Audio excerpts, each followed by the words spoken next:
Ladies and gentlemen, you're about to listen to the incomparable Win Twice Wrestling Podcast with your hosts, Scott and Holly. So sit back, relax, and prepare to be entertained.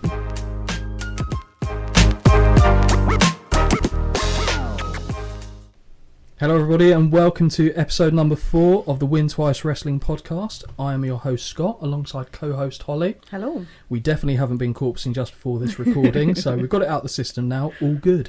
So for this show, Holly, Yes. it was your choice. That it was. What show did you pick, and for God's sake, why? Why? Battleground 2017. I refer to my previous question. Why? Why? Would you like to hear the scientific reasoning as to why? Please, I think that's what everyone's waiting to hear. Well, Okay. I was curled up on my sofa Yeah, nice. and on the network, and it said historical pay-per-views. Not sure how 2017 is historical, Oh, but that's 6 years ago. I It's mean, ancient. you know. And I just thought, I'm just going to look away and scroll and click on one because I don't want to read the little bio. Okay. Because I saw one popped up and it told me everyone who was in it, and I was like, I don't want to do that because then I'm getting like a preface of who is in it. Yeah. I just want to pick one. So I scrolled, I pressed play, I looked at my screen and I went, oh. Did you do that head motion with it as I well, like a did. L'Oreal like commercial? a hair Brilliant. flick. Yeah. And I went, oh, and hastily poured myself a Prosecco and got back in my chair. So when you told me that you picked this, I'm so sorry. The first thought that went through my head was, I don't think I've ever seen a Battleground that I've liked. I couldn't remember anything specific about this one because it all kind of blurs into one for me. A lot of the pay-per-views, not just specifically Battleground. Yeah, I couldn't remember. When I saw the picture, Yeah. I was like, don't think I remember any of these matches. So when you started watching it before me, but when I went and looked it up and I saw the poster, I guess, the promo poster, I literally went, oh, fuck die a little bit one. Inside. I literally said, oh, fuck this one. I'm so sorry. I remember, I didn't remember any of the other matches going into it, so that was, a nice little refresher for me, but definitely the main event. I'm very sorry. Yeah. And I can apologise. Like, as I was watching it, I was like, oh, this is a bit of a shithole, but they're not all going to be winners. Might be entertaining. They're not all going to be winners. And I also don't want to do, I don't just, if you're going to have me select the ones we're watching, we're fucking watching a Jeff Hardy highlight reel. This was a nice change. I don't think necessarily the way in which you picked it's bad, because it's as valid a reason as anything else, and in theory nothing's off the table what we're covering, so why not this now as opposed to down the line? It's not going to be the worst thing we ever see. No, that's true, but I mean 4 episodes in and we're on this. I know. If I was looking from the outside, I'd be like, oh, they're in trouble, they're reaching. I know. But again, sorry, no, it's fine. We're going to do the usual deep dive of it. So yeah. Battleground 2017. The venue was the Wells Fargo Center in Philadelphia, Pennsylvania. The event took place on the 23rd of July 2017 with an attendance of 12,500 exactly, which is a bit too well-rounded for me. Yeah, it's not real, is it? No, but if it's not real, because usually WWE are well known for overinflating numbers for attendance. Let's say 16,000 people. Exactly, so there's like 5. Well, yeah, like WrestleMania 3, there's well over 100. No, there isn't. No. There isn't. There just isn't. Like I said, there are 100,000 souls in the venue. Oh, so you're counting dead people too? I mean, I know Undertaker's been on the roster. You're going to count the wrestlers as well. I mean, yeah, the staff, the concession guy, yeah, absolutely. Yeah, Bob on the popcorn stand. Counts. Good old Bob. So yeah, the background for this, I mean, the tagline "Return of the Punjabi Prison." I don't think you should bring it back. I'll be honest, I didn't know it was a thing. Ever. I want to say, it looks. I mean, obviously we'll go into it a bit more as we get to the main event. The structure itself looks imposing and shit in equal measure. Okay. There's a lot. I've got some comments, but I'll hold them because Well, we've got to have some material. We've got to try and drag this out a little bit. I'm sure we can. And again, to peel the curtain back for people, there definitely are beers that are being consumed for this one. Absolutely. Because it is fucking essential. Again, this was in the era when they weren't really focused on the pay-per-view buy rates. It was in the premium live event era, so I'm sure, again, I could have found the numbers for buy rates and stuff, but I imagine it'd be a little bit low. I would certainly hope it was a little bit low, to be honest, with the content of this. But before we even get into the main body of the show, the first line I had was, and this is something that you're definitely going to touch upon, because I know that you mentioned this to me, and we have a rule where we don't discuss anything about the show. Oh, it's so hard. Up until, which is very difficult. But there was one thing that slipped through the net here. Oh. And I wrote it down because I was mocking you for it happening to you, and then it happened to me as well. Why the fuck did it play with the German commentary? Yes. So I know, right? So yeah, my network is, I don't know how, it's defaulted to German. We know I love a German, right? I wasn't. There's a backstory here. Loves a bit of bratwurst. But yeah. Nice sausage. But it was. But Christ. I didn't notice for at least 5 minutes. Now, Well, you never listened to the commentary. no, but also, I mean, I do know German, I but forgot you were bilingual. Sorry. not this fluently. Yeah. But I was like, I was like, why am I understanding like a couple of words here? I was like, Madame and it's Herren. because it's in freaking German. I like the idea of him going, Madame and Herren. I know that. You took the piss out of me. I did, And then yeah. alas. And then I was like, who's this commentator? Do you know what I thought was weird? He sounded a little bit Irish to me, because I was trying to hear an English accent. Uh-huh. Or, sorry, not an English accent, the English language. And it came across to me as Irish. Mm-hmm. And I was like, what the hell's this? And then it dawned on me, and I went, how the fuck has you saying that it's gone to German for you? How has it done it to me? That has never happened. That is called karma, because you took the piss I out did of take me the piss for out of you. quite a while. Well, I thought you'd done something. No, Technol- every pay-per-view, Every whatever you event. want to call it. If I'm watching like a Ms. and Mrs. Yeah. Total Divas, that's fine. Any live event I put on, always German. This is the only Always. show it's done it for me for. So it'd be interesting to see if it does it for the next one. Well, because now I that's know how probably to gonna turn it off, because last time I was boggled and I actually just like, gave in, just watched it in German. just learn the language. Yeah. I mean, I'm halfway there, so maybe this will help me. Yeah, exactly. Halfway there, brilliant. That's how easy it is to pick up. Have a little German sausage and then you're fluent. Hey, I did do it for GCSE and all, you know. Yeah, so did I. Everyone did German at GCSE. Come on, it's either that, French or Spanish, or a combination of the three. So, to be honest, Yep. before... as the opening match kicked off, they did Yeah. that thing that I discussed that I dislike. They shifted and introduced... They didn't do it as egregiously as they had in others, but No. they shifted to the international team. Yeah. And I said, at this point, I feel like I've grown up with Calvin Knee and Tim Haber, because I just heard them in the first bit, Yes, turned it I off. know. Within 30 seconds They're of me back turning it again. off, they're being introduced. Yep. I was all right, lads, how you Yeah. doing? Yeah, it was great. It was like being reunited with old friends. But I didn't need it at that point already. So I was frustrated at the show of choice, frustrated at the commentary that was being played for me, and then frustrated I was immediately kicked back by the English commentary to the You're German an commentators. angered soul. I wasn't even drinking, because I was watching this at like 9 in the morning. So, yeah, disclaimer, I definitely wasn't watching this at 9 a.m. Read between the lines, that means alcohol was Oh, consumed for frickin' sure. during you the joking? watching of this. Oh, no, I fully... Look at the match card. well, I mean, I okay. didn't know it, to be fair, No. but I had one, and then there was one match in particular, and I was like, fuck this. Yeah. There's two were consumed in the one match. Fucking hell, that wasn't a So long I match was- if it's the one I'm thinking I was about. half a bottle down by the time that match finished, because it Was was that why you messaged hard. me that you loved me? I thought that was weird. up. Like, all the Holly walls Shut coming down. up. Honestly, my wife didn't know what was going on. Stop it. Should be the first one to get a Holly I love you message. You know that. Wow, that's savage. I thought it was, I can't say bros before hoes, but because you're sick of being called Yes. mate and lads by Yes. gentlemen, aren't you? Yeah. Yes. I think that's fine in a group setting, but when there's just two people, one's a guy, one's a girl, saying hi lads is a Yeah. little bit of a dick. More than once. Yeah. Every fair. damn time. The second time I did set him up for that. Yes, I know, and it's very annoying. If he does it again, I didn't think he I'm was going to knock him out. Well, I'm looking forward to the Christmas do then, that's all I'll say. So yes, the opening match. Yes. WWE SmackDown Tag Team titles, a match that I felt like I've seen several times. Mm-hmm. We got the Usos defending their crown against the New Day. Yes. On paper, I was like, okay, that could be, because they work Yes. well together. Mhm. From the matches they've seen, when I say I've seen this match to death, I don't necessarily mean that I don't like it. Yeah. I just mean that it doesn't I've feel seen it. new. It No. feels like you've been It's down not this- like a rare It's thing, a is it? well-trodden road, shall we say. Why are you Yeah. taking your clothes off? I'm taking my jumper off. Taking your jumper off, Tell- okay. Tell everyone I'm getting undressed. Okay, well, why are your trousers off? What's that?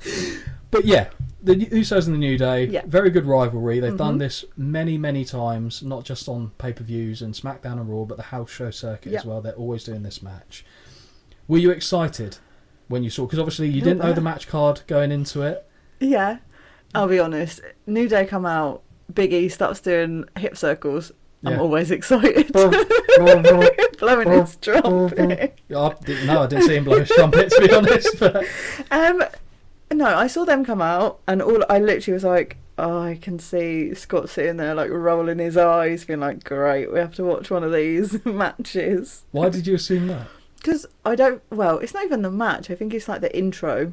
Okay. And I assume you're not a big fan. I know we've talking about the throwing the pancakes before and the cereal before. Yeah, Bootios. But this was the band era, like the trumpet era. I The feel band era, one man band trombone, era. brilliant. Absolutely. Well, say that. My first comment, it was my first comment. New Day draped in all things Americana, throwing Bootios down a fat lad's neck. I bet they they were wrestling in their pajamas. Yeah, I mean, well, yeah. Although, is a unitard an acceptable pajama Right. wear? Okay. And Big E is in the acceptable to wear a unitard club Why?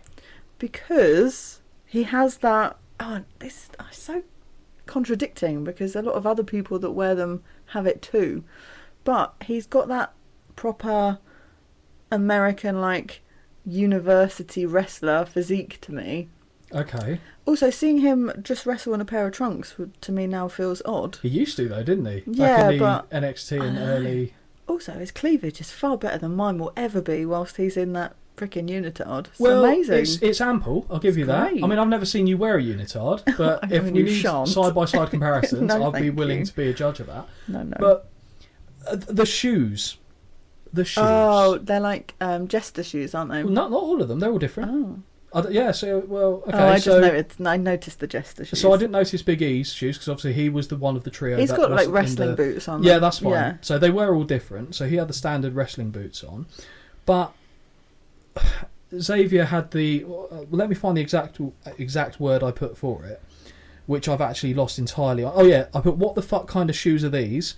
I said looks like Pegasus and a Persian prince. Oh, So they had the Kofi had the wings. wings on the back of Yes. his, which Mhm. made me think of like Pegasus or Icarus Yeah. or whoever it is. And then, yeah, like I said, it's the Middle Eastern boot curl. Okay, yeah. So- Yeah, to me it's like a jester, like a Which court jester curl. I yeah. get, and it's fairly fitting, Hmm. but a lot of the, not only said Eastern Europeans, a lot of the Middle Eastern villains in wrestling lore Okay. gone by used to have curled boots. So it's like a kind of Hmm. trademark of that. And that's all Okay. that's programmed for me to think when I see Yes, it. yeah, I wouldn't know that.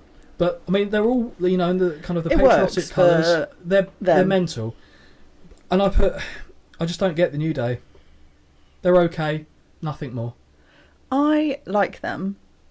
I do, but I feel like this is a perfect example of what we talked about last time in that it's kind of not a mediocre match, but it's like an alright match, but it's made better for me because the crowd is always behind the New Day. Yeah, Always, for sure. And to me it just brought it up a bit. the crowd are definitely behind them, and I don't begrudge it. I get how they definitely appeal towards kids. Oh, for sure. But sometimes it's funny, but it's not funny often enough for me to care. Yeah.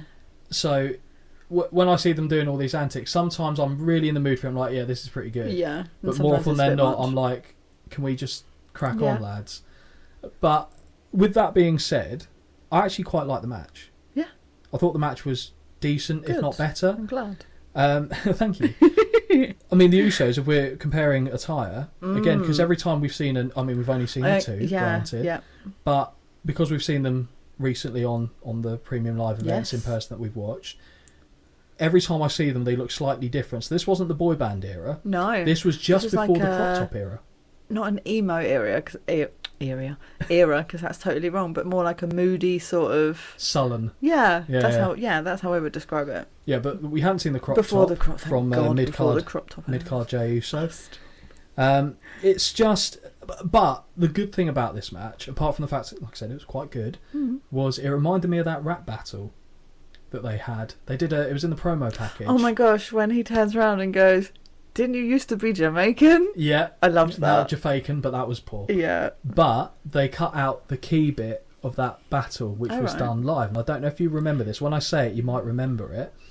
I can't remember the rhyme leading up to it, but I'm pretty sure it was Jimmy said, just don't get X-rated like your boy Xavier Woods. Oh God! Because this was obviously, Jesus, I don't know when the sex tape of him and Paige had come out, but I don't feel like it was too far in the past. Yeah. And when they said no wonder that, they didn't include that. Exactly. But I thought that was really funny at the time. Yeah, for sure. Shit, you went there. Because also it's like real. Yeah. Like that's a real and it was comment. the look on his face like, oh God. Yeah. I don't How'd you know come how back to from that? compute Yeah. with that. But yeah, that was a nice little reminder. So I said, are the Usos, and this is actually a compliment to be fair, I said, are the Usos in the New Day the equivalent of like the Hardys and the Dudleys? In terms of not move sets and stuff, but the way in which they gel. Yeah, more I think so. I think so. Yeah, I think that's what they're aiming for, regardless of whether they are or not. I think that's probably the intention. I'm trying to think who, from my memory, would be like the original before that predated the Hardys and I'm out. I can't help Dudleys. I'm thinking the Heart Foundation and the British Bulldogs. They always used to have really good matches. I do actually know who these people are, so I that's a thought bonus. you would, but yeah, Brucey bonus. But I think it's So when they were getting into the match, that just came into my head, and I thought it's an interesting point. I don't want it to be like a direct comparison, in terms of what they do in the ring, their moves, all this stuff. But it feels like that's the chemistry they've kind of nailed upon.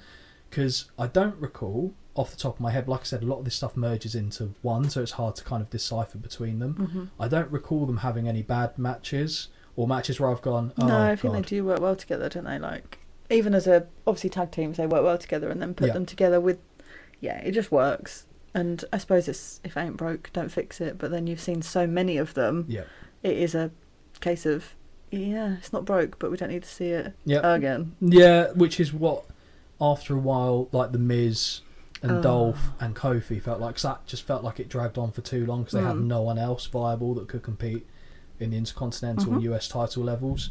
So I don't know if that was a victim of their own success or just because there was no one else that they could put in that environment. So early on, the Usos take control. They keep the pace slow.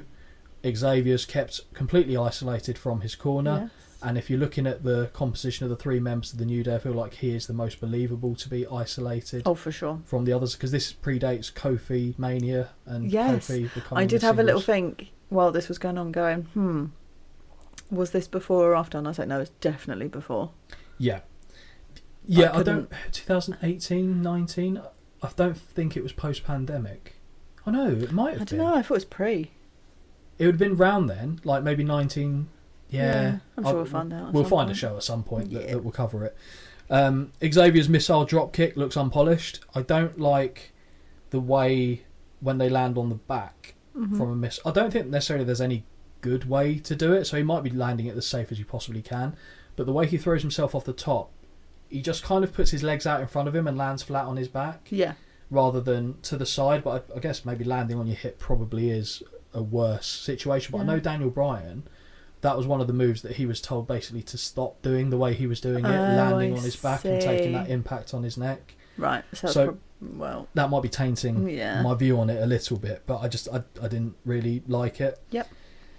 So Kofi's tagged in, starts clearing house. His leaping double stomp to the chest looks very cool when he hits it. Yeah. He doesn't hit it often enough later on. I've literally put a couple of points through here just saying it's messy. Very, very messy. He didn't do too badly with this one, I thought, because he got the height to then push the guy down. But again, I could be wrong. He might still be doing this fairly frequently. But the ones that I've seen recently, not for the purpose of the podcast, I feel like he often just makes a hash of that. Yes. Because he doesn't have this.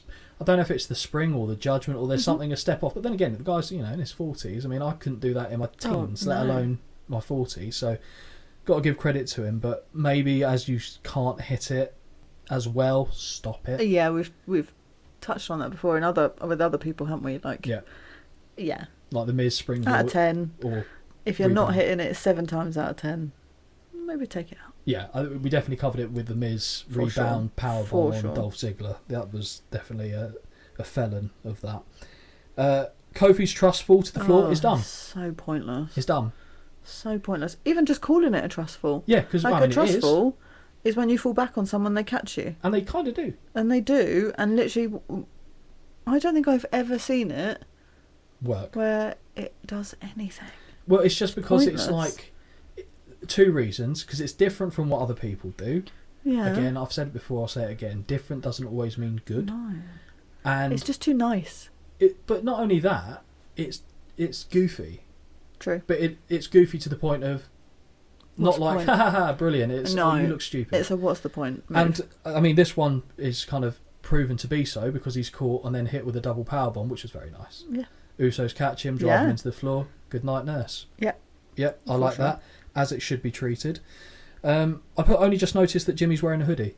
Oh my god, yes. I 100% put this, but I didn't realise till halfway through. Yeah, that's when I've got And my I'm note. like, Yeah. oh, okay.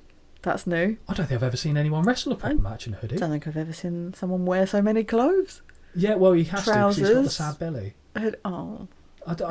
We've discussed We've it discussed before. it. I don't agree. You don't agree. But yes, you are right. But also, he's not exactly. No, he wasn't muffin topping like a beast like he Absolutely has not. done in They put him in a recent crop times. top like 2 weeks later. Yeah. Well, did they both do it? Or was that just a Jay exclusive? I'm sure at some point they both did. Could you imagine that conversation backstage though? Jay's like, "Hey, Oos, I've got an idea.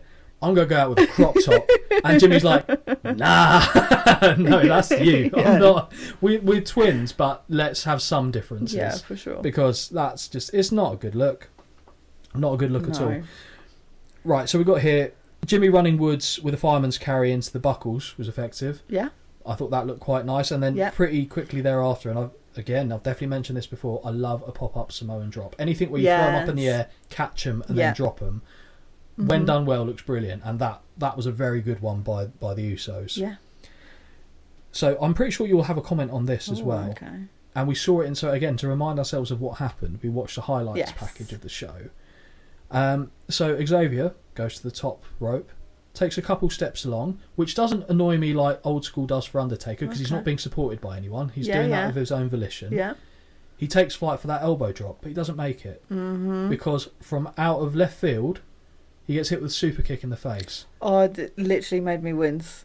Brilliant. Yeah. Really, really Yeah. good. That was the spot of the match for me. Yeah. Really good. No, I would agree actually. Yeah, I did pinpoint that, and I was like, oh, it proper made me go, ooh. And the camera work was on point, because at no point did I suspect he was going to get kicked out of midair. No. Even when, I don't think, I can't remember whether he was trying to land on Jay or Jimmy, Mm-hmm. but I didn't even factor in that they'd moved out the way. So I think my brain just went, oh, he's going to just miss it. True. And then to get waylaid, I don't know Mhm. how close or brutal it looked from the other angle, but No. everything from what we saw Yeah, on the camera It looked good. very good. Really looked good. And the Usos, for me, whether they hit them or not, as in camera angle wise, their kicks, that sound, Yep. I know obviously they're making that sound, Well, but it's hand slapping thigh, isn't it? but it always sounds good, but also doesn't look Yep. really obvious to Well, me. Vince wanted that banned. Really? A while ago, he said people need to stop doing that. Oh. Because I don't know what he thought it was doing. Because for the most part, for me, I don't find it too bad. I guess in AEW with how frequently like the Young Bucks do it, but it's almost done ironically, and sometimes for me it works in that environment. But with all the slapping, if you're slapping it every 3 seconds, yeah, no. it is a little bit Yeah. overkill. But I never thought what they were doing in WWE was nearly worth meriting that they shouldn't. No. But it's one of those things I think Vince Just- just got in his head, I don't want to see this, and there was a period where they stopped doing it, but it's back in now. I don't know how long that lasted. I just think also, yeah, just for them, I've never seen them do it and gone, well, look shit. Yeah, fair. I mean, to be fair, that's kind of what you want though, isn't it? Yeah, absolutely. If you haven't got anything to criticise about it, why change it if it's not broken? Yeah. But I thought here, I actually put a comment, I said, the match should have ended there, but that's because I didn't know what the outcome of the match was. Yeah. Because in my head, I couldn't recall who won or lost. I figured, the Usos are probably going to retain. Yeah. So when I saw that and there was a kick out, I went, oh, no, that should have ended it. Right, okay. That felt like the perfect thing, because I'm like, yeah, I believe that no way is he getting out of that. Again, it becomes a bit of a moot point with how the match actually unfolds. But just before we get there, we've got the move that you mentioned, I think it was either last episode or No Mercy. It might have been No Mercy. Oh, flipping heck. And you wrote it down and you said, I'm pretty sure it was called this, and it looked fucking awful. And I think it might have been the Usos on that occasion as well.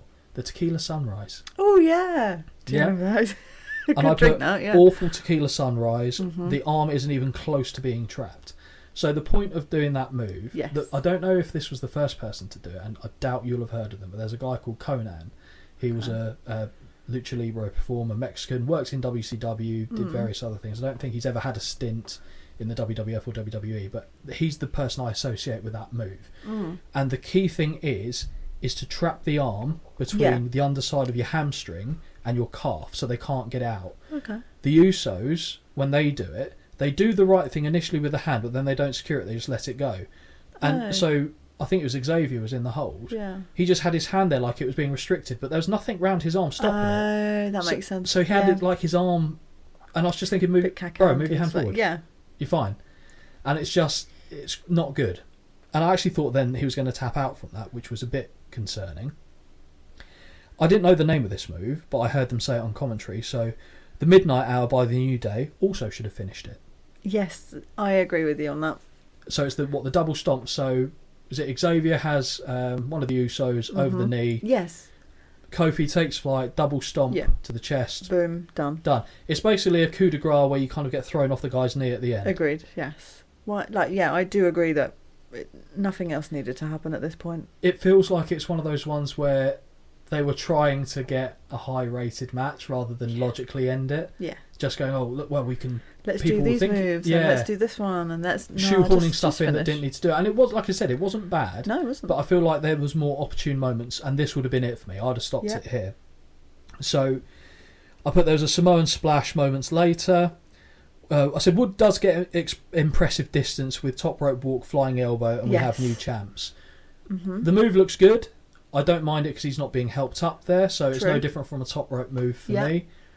But that wasn't just nearly... If he kicked out of the Midnight Hour, why is he not kicking out of that? Elbow drop? The argument, I guess, if we're thinking about it... So a lot of what I say, I need to think...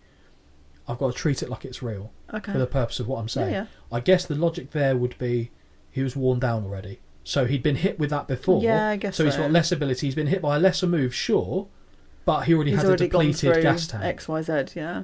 Exactly. Yeah, I mean, if you think about it like that, yes, it makes sense. But I do agree. To me, this match, it was good, but it should have finished about a couple of minutes before it actually did. How did you think... Apologies for punching the mic there. What did you think about the Usos losing the titles? Were you surprised? Because I don't know why I was surprised. Yeah, I mean... I don't know. I think I've just become accustomed to seeing them with them, I'll be honest. For so long... I'd forgotten that the New Day even had them. But is that not a good thing? Because they've got it in our head that we can't imagine them not without the titles or winning the titles in that environment. Yeah. I didn't mind the ending. I didn't hate it. Oh, that's another story. It bores me. But... We haven't covered a Roman Reigns match. No, we haven't. Oh my God. But... I wasn't mad about the ending. But I think it's just a crowd thing. What are the crowd going to love? Oh, the crowd are going to love you guys winning these titles. Lovely, let's do it. It was a strong start to the show, I'll say that. Yeah. Because you were talking about the W format of a show, weren't you? Yeah. Start with a high, come down a bit, go up again. Drop, for sure. So they definitely do that before... I don't think they necessarily call it the W style, but they definitely before the main event... or the co-main event have one that comes that brings it down. The toilet room. Don't they just? Good. We're of the same opinion on that match. Fine. So, yeah, as we said, Woods gets the impressive win. I say, you got a win. It was fine. Walks out with the titles. Sends the crowd home happy. Well, sends the crowd home. They don't leave then, just to be clear. Some of them won't. Do you know what I liked, though? Yeah. Big E is there the whole time, doesn't interfere. So it can be done. I like it. But did he have a manager's license? Was he allowed to be out there? Oh, I don't know. But he sweat a freaking lot for someone who wasn't even wrestling. Yeah, for a man that can pick up like small cars. Yeah. I looked and I was like, why are you so sweaty? You are not wrestling. All you're doing is standing at the ring, banging, being like, like New Day, like trying to get the crowd involved. And you are sweating more than half of the people involved in this match. He's sweating like me at a buffet. Like just trying to think how many carbs I can possibly get on my plate. It did confuse me somewhat, but no, I miss him too. He's done, isn't he? I know. So it makes me sad actually. I don't know if there's been an official statement, but from what I've heard, I'm not surprised. I'll be honest, from what happened to him. Yeah, Ridge Holland. It was unfortunate. Obviously, he wasn't trying to drop him on his head, but that's how it unfolded. It's a shame because I guess it's definitely a shame because of how it ended because it wasn't on his terms. No. But he did get the title, which I never thought he was going to. No. Would I have given it to him? I don't know. If it was me, Yeah, okay. I'm not angry at it, but I don't. You don't love it? No, I don't love it. I guess Okay. we'll have a show at some point where he's the champion Yeah. anyway, and we'll Yeah, that'd be good. because I don't think I can quite articulate why Right, okay. I don't agree with it. So, like I said, I'm not angry at it, but anyway. So yeah, that's the opening match in the books. Lovely. Unlike Survivor Series, Yeah. where we had a lot of interludes, not Oh. many on this show, No. very few and far between, which again I'm not I mad was about. not mad about. But we come into I'm sorry, by the way. this match giveth and taketh in equal measure. So I like me some Shinsuke Nakamura. I I like think me it's some great. Baron Corbin. You like I'm Spunky sorry, McGee. because I don't know why every single thing we've watched so far, he's always in it. Even when you're blindly picking a show know, that he's says still in it. historic, Still in it. this nutsack of a I man can't still keep away rocks from up. him, clearly. Yeah, I mean, And there's someone else also in it later that I clearly also can't keep away from. Yeah, I Because know. I think he's the most... I don't know, two of these people I think are the most people we've watched. I think Baron Corbin's definitely up there. I think the only show he oh no, that's I'm He talking wasn't in about my pipe. Survivor Because series. he's only been. This is mad. It's just because in the Oh, we talked about him in the first one. yeah didn't we? in the Yeah. episode that wasn't an episode. Yes. I brought it, and to be fair, that was my fault. I brought him up. Yes. You said Corey Graves, Jeff Hardy, And then I you brought up threw in... Spunk Bob Squarehead. That's Be nice. it's a thing. That's just No, what he. Again, this is the era where he was looking all right. It was on point. Yeah, But- it's hard because we've already, like the last episode, not last episode, but the one before, we covered so much about him that I Yeah. really didn't have a lot to comment on because this was his era for me. Like I agree, the best but era for him. The first thing I did notice Mhm. with him was that he kept the gear on. Yes. He didn't take it off. No. Whereas I'm pretty sure at the last one against Swagmeister General, he God. took it off. He was at this point keeping all his clothes Yeah, on. He was he's- banned he's- from... He was one step away from a sweatshirt, He was, wasn't he? apparently. Yeah, like the I Mean mean, I Street can't Posse. talk, but, You don't know. you know, Honestly, we're gonna have to talk this through on an episode. It's going to okay. be a great. social experiment to get you rewire your brain on that one. But Nakamura's entrance, So good. oh, So good. oh, I'm not. It's so good. It's one of the things that I will not sing because that's not. There's not really a way to sing an orchestral piece like that. But I will hum Like and make hum. the noises. Yeah. Mhm. And I'm banned from doing Oh, that of course you are. because my wife would just go, "Can we not with that one? Just Any others? another just one, not that one. but not that one." So Yeah, this entrance was so, like I'd forgotten On point. how good mhm. his entrance was when it was like this. But he's another one that's been made to wear like full on. Yeah, and I don't really understand. It's the same thing because there's just a little Just bit of little bit paunch. of yeah paunch. Word of the day. Thank you. But yes, effectively that's why. So the same thing that's applied to. Not necessary. It's at not. all. No one kept like. I'm not. I get a little kick out of it every now and again, but I'm not watching wrestling to look at their bodies. No. If that, I mean, it might sound like I am, but Only I'm with not. the jelly comments. But even you look at. I'm going to go back to him, but Jeff Hardy, right? You never mention him. No. He's never. But he's not ripped. Do you know No, what I mean? he's not, but he's in- But he's got a good athletic body. But Yeah. he's not ripped. But like if I'm watching wrestling to just watch their bodies, I'm just watching Austin Theory on repeat, which I'm not doing. But He's a child, Holly. yes, I know. But I just said I'm not doing it. No. But I mean, I don't think people do watch it for that. So let them wear what they freaking want, unless it's ridiculous. But to be fair, even back in, like we covered Survivor Series last Yes. episode, that was very much the time where people were ogling at the women, certainly. Oh, for sure. But that was, I don't want to say happy coincidence, but that was a byproduct of what I wanted to watch. I wanted to watch the wrestling. It was an added bonus. Yeah, Yeah. effectively. That's the way I was looking at Yeah. it now, and I don't think that's... I mean, yeah, when I think watch it's wrestling, purely an added Vince, bonus. it's a Vince McMahon They're thing. nice to look at, but I'd be very interested to see, assuming that Triple H will get full power and stuff when Vince... I mean, he's Yeah. got to die soon, hasn't he? He doesn't know, seriously. I've I seen mean, some he of the doesn't look well. Let's just say that. Because when you start looking old to me is when you wear a suit and you're not wearing the suit, it's hanging off you. The suit is wearing you. Yeah, and it looks like you've either been stuffed into like your dad's suit. And Okay. I saw Vince recently, and I was just like, Oh, "That's not your suit, surely." Yeah, I know what you mean because I saw a photo of him online recently, and yeah, he didn't look well, shall No. we say? But then he's old. Like, True, but he also. But then he should step down completely. I don't think he can. I genuinely think he will be on his last It's his legs. baby.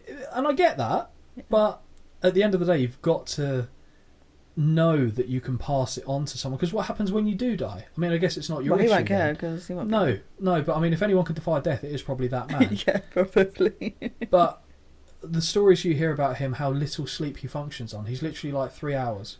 Okay. If that, I know you're kind of not a great sleeper yourself. I mean, I do more than 3, but he will 4 or literally, 5-ish. he will literally just go to bed at like 1 a.m, be up at 4. Yeah, that's good. Go to the gym. I know you go to the gym early, Yeah. so that's not a good example Yeah, but again. let's not you put me Vince in the McMahon? same boat. I fucking hope not. I mean, if you had his bank account, I'm sure I'd you be would- fine with that. Yeah, exactly. I guess if you had that, you probably wouldn't be hanging around here with Muggins doing this podcast. So I guess small victories for me. How the hell did we get on Vince McMahon from this? Paunch. Paunch. Oh yeah, because of how he views it. Yeah, that's way to swing us back round. Yeah, Nakamura's entrance theme, incredible. Yeah. Just the whole entrance, the Oh, it was theatrics brilliant. of it is brilliant. Yeah. He had some brilliant ones in New Japan, where he came from.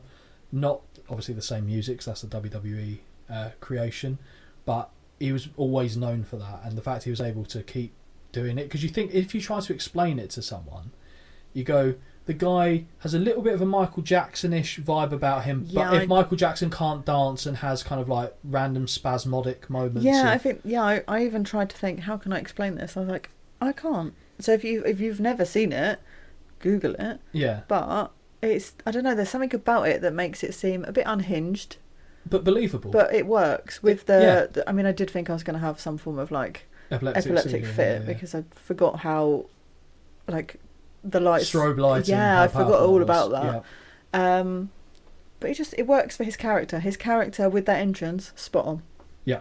Brilliant. No, I agree. Completely agree. Then I put, how many shows is Spunky going to be in? I put solid look, but now he has a fucking briefcase. Oh yeah, because he was Mr. Money in the Bank. Yeah, Senor think yourself Albanco. lucky. He's not Senor. No, he's not. He's just not. Mr. And Money I in the think he Bank. also holds the distinction of being the first person Mhm. to cash it in and not win. Oh really? Oh no, I've lied. I'm pretty sure that was John Cena, but Oh, okay, Baron I don't cashed it know. in and didn't get the title as I well. see. So That was one of my questions. I was like, when did he cash it in? But I I don't remember. don't I'm remember sure exactly when he cashed it in, but I'm certain he was the second person to not Mhm. cash it in. I think they actually did very well giving it to Cena to have him being the first person to fail. Yeah. Because who cares? Yeah. You've got like 12, True. 13 titles Exactly. on your belt at that Don't point. need You another. don't need it. So, but yeah, we know, because I don't know, it's one of those ones for me, and I get why you can't do it, but if someone wins that, I expect you to be the champion. Oh, for sure. Like a Royal Rumble winner. Because also, why aren't you cashing that in? Yeah. Again, it's the whole storyline script. Yeah. But if it's 100% real, Yeah. you know, Well, you do it like we know Edge the did. situation. You're literally waiting, and then you're going, "Oh, he is fecked. Yeah. I'm in." Well, that's how. So Edge won the first Money in the Bank, Mhm. cashed it in. I don't know if you remember this. I don't know. So this was during Probably if I John saw Cena's it. first WWE title reign. Was so he going from he wasn't 2005. the master of? Doctor of Thugonomics? Yeah. I No, want to call him he the was master. the master again. Yeah, that's just the thing now, isn't it? Sorry. No, that's fine. You do you. But yeah, it was after Elimination Chamber. So John Okay. Cena had just retained his title in an Elimination Chamber. Was literally lying there trying to reach for his title, blood pouring Yeah. down his face. Vince McMahon came out and said, got an announcement, cashing in his Money in the Bank is Edge, and Edge came out with Lita. So that was going into, I think that was February, January it might have been. I think it was New Year's Revolution. Oh yeah. And he came out, cashed it in. So Perfect the same year time. that we saw, ECW One Night Stand. Oh okay. So that's why Edge has still got, because Cena eventually took it back off him pretty quickly. Oh, I see. So that stems That's why the little links. it is the little links, which is nice that they keep these threads Yeah. going long term. But also, what was good about that show, and I know we covered it there, we're kind of treading on old ground, but I didn't expect it, apart from the fact he got speared through the table. I didn't know who was going to attack Cena. Yeah. So I thought that was quite good. Yeah. So, yeah, pretty good. Okay. JBL. Oh.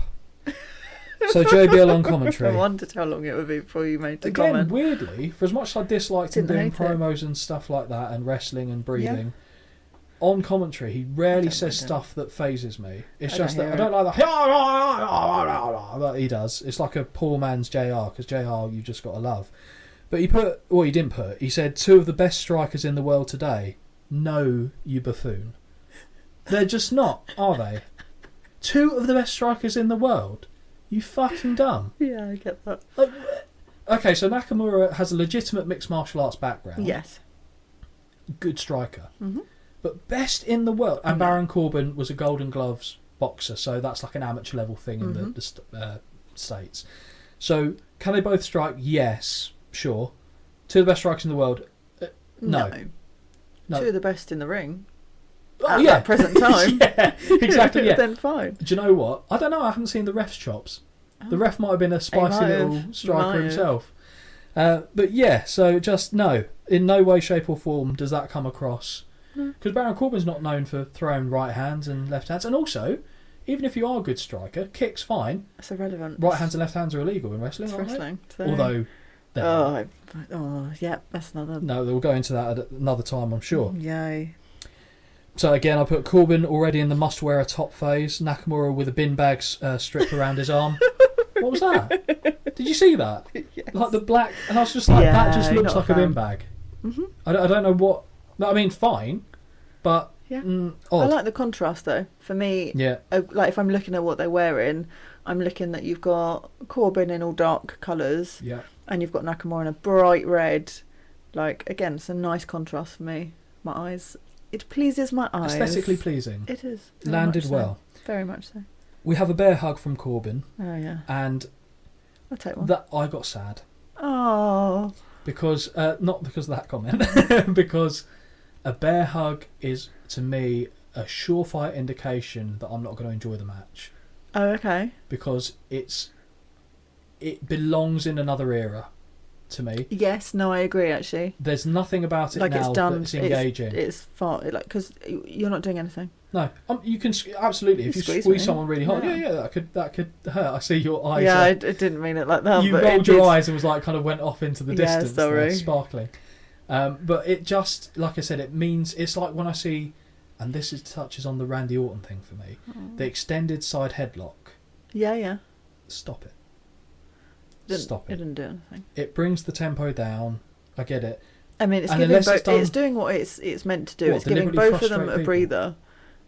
But I'd rather one of you rolled out the ring, Yeah. which I don't like anyway. Do you No, know what no, I you mean? don't. But to me, I do watch it and I go, it's time to refill my glass. But a bear hug specifically, like that was Yes. we're talking like Bruno Sammartino. But then that was fine. I don't know, because then also, I get it and I get it's annoying, but also for me it's kind of, regardless of the effect it has, to me it reiterated they're trying to pin 2 styles against each other here again. You've got, like, Corbin is, for me, meant to be the strong He's a one. bigger dude.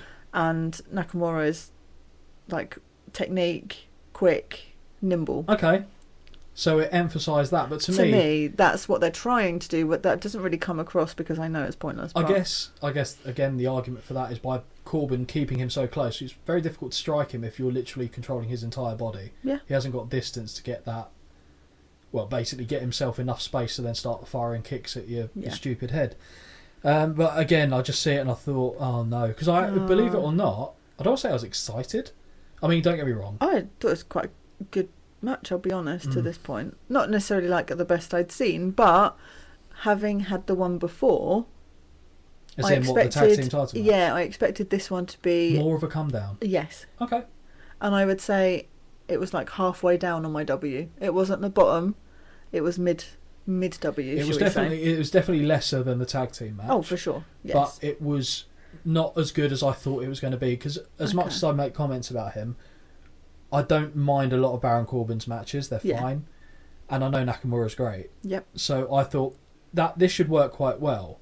And every opportunity that they started to show a bit of promise, something happened, I went, oh yeah. And it just brought me back down. So there's a few like kind of exchanges of strikes specifically from Nakamura, and I was like, yeah, this looks good, this looks good. Oh, now something's happened, and it's just the momentum has come out of it for me. I did like that Corbin did his move that we touched on before. Deep six? No, I was very happy about the deep six though. I do enjoy a deep six. No, it was the slide. I really do. It's the slide out the ring, run round and back in. And we touched on that before when the person's watching. But this time, Nakamura wasn't watching. And I watched and I was like, that is why it's good. Yeah. Because that's done right. From when the it's done peripherals. right, it's brilliant. Because you could see from Nakamura the bit where he's clearly facing away and then he gets side on. I don't mind if you can see out the peripherals. Yeah, you can a side eye, fine, exactly. but your head is not turned And openly looking. Watching this move. fool run Yeah. around the ring and come out, I agree. No, when I say fool, no, when I say fool, that wasn't specifically it. Just whoever Yeah, would I be know what you doing mean. that looks stupid. It just happens to be yeah. spunky. The transition from the bear hug to the triangle was all right. Mm-hmm. I thought that was quite a good little thing. I mean, again, it's going back to Nakamura having an MMA background. Yeah. Fine. And I noticed that the match was killing the crowd. Mm-hmm. But there was It went very quiet. They did, and that was after the bear hug. Yeah. And in that period, Corbin actually, and I quite liked it, shouted out to the crowd. He went, "I'm doing pretty good, actually, morons." Yeah. So I don't know if that was verbatim what he said. But that was the gist of it. And it I just thought, suits that character for him as well. That Dick. suits it perfectly. 100%. Absolutely. I was about to start reading from the match that just preceded it, but I won't do that because that makes no sense. What do you think about Nakamura's running knee to the ribs? So when he puts them across the top rope, or they end up across the top rope in the corner, he runs and drives his knee into their ribs. The backwards roll away, I've got mixed feelings about, but then he runs up and then knees them in the ribs again. How do you feel about that move in general? Anticlimactic. Now, when you say anticlimactic, I don't know. I feel like for me it has the words the ingredients ooh, to the be. accoutrement. Oh, how fancy! It's gonna make me hungry. How very Excuse- German of me. That's an inside joke. I'll have to explain another time. I don't know. Like for me, it has the ingredients to be really good, but for some reason, for me personally, it just doesn't hit. I don't know why, and I don't. Of course, it doesn't literally hit their it faking. it just doesn't. Yeah, I don't know. I don't know what else. I don't know what I want from it either. That's I'll what be I was gonna honest. say, I don't know what more he could change it to. Slap do more on the back so it sounds like it's physically landing. Probably. Okay. I know it sounds silly, but give me more senses. Because I guess to be fair, the only thing I would argue about that, if you literally think about the mechanics of kneeing, you knee me in the ribs. All right. That's not going to... Okay, we'll do it. To be fair, the amount of stuff I've asked to do with you after this is only fair you get to knee me in the ribs. It's not going to make the smack sound. It's going to make it's going to be a it's very dull true. thud. I don't know. I think maybe that is why. I don't know. There is... I want to hear ribs breaking. I can't explain it, but there is something missing Good job for we're doing a me podcast. from that. Yeah. And I don't understand why. Well, maybe on this journey at some point you'll go, oh, that's why. I hope and like so. you just get like a brainwave or I do hope a bolt so. of inspiration. Well, that's what I'm hoping for. We can only hope. But because effectively, yeah, that's my question. What I was going Yeah. to ask you. I said, what is it that is missing? But Yeah, and I wish I knew, but I don't you watch just know it's that not and hitting their go, target. oh, amazing. I'm just Okay. like, okay. Okay. I actually put Nakamura selling Corbin's ring escape clothesline like a hero. Yeah, Because for he sure. kind of, he flipped himself. He didn't quite flip himself as well as he needed to. And it was a nice moment for Nakamura because if he just let his legs go, he'd have kicked Corbin in the back of the head. Yeah. And you could tell he physically stopped his legs Yes. from extending all the way. But he made that move look as good as it should be. Yeah. So agreed. I 100% agree with you on that one, and fair fucks to Corbin for doing that as well. Yeah. Like I said, Nakamura made it look good, but Yeah. still, two parties involved. The deep six that followed, very nice too. Absolutely. It Yeah. got many an exclamation mark. I'm really sorry, my stomach just rumbled. That was your stomach. Yeah, I'm Do you know what's sorry. weird? I'm I thought that so was mine. hungry. I'm so sorry. I thought that was mine. Yes, deep six. Very happy. Got many an exclamation mark after that. It was good. It was hit well. Yeah. enjoyed Again, we've it. got the strike exchange into a single-legged backstabber followed by a spinning kick. So that was pretty good by Nakamura. Yeah. The backstabber itself was a little bit sloppy, but I don't mind sometimes when things look sloppy because Nakamura made it look like I'm just going to get you down regardless of what this looks like. Yeah. Because you would in a Like fight. there's an intent in there Yeah, rather than let's make it look cute. Exactly. I'm just going to hit you. Bit rough and ready, Yeah. as it were.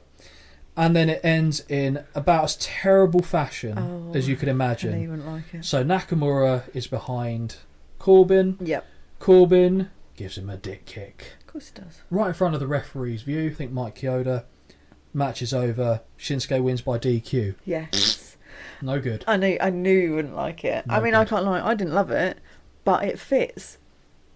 It fits for Yeah, the okay. like he sees that he's in trouble, like oh, I might not win this. Fuck it. Like, and I get Come it. out on top. Yeah. No, I can't. I can't do it. But it annoyed me because I was like, ugh. Okay. Like, it literally rolled my eyes. Yeah. But it works. Yeah. So, well, it wasn't Corbin coming out on top. It Wow. was Nakamura with a DQ win, but Corbin wasn't done there. Yeah. He gets the briefcase, hits him with it. Of course. We get an end of days. Yes. The whole time I was like, where's the end of days? And then he did it. I was like, of course. To be fair, that the way they protected the end of days move, I don't think anyone kicked out of it for a few years. So I don't think you could hit that and then have him lose the match. No. So I understand that's a good way of telling if he's going to win, actually, back in those days. But I guess it wasn't as obvious then. Yeah. So we move on from that match to the women's number one contendership 5-way between Charlotte Flair, Natalya, Tamina, Lana and Becky Lynch. We do.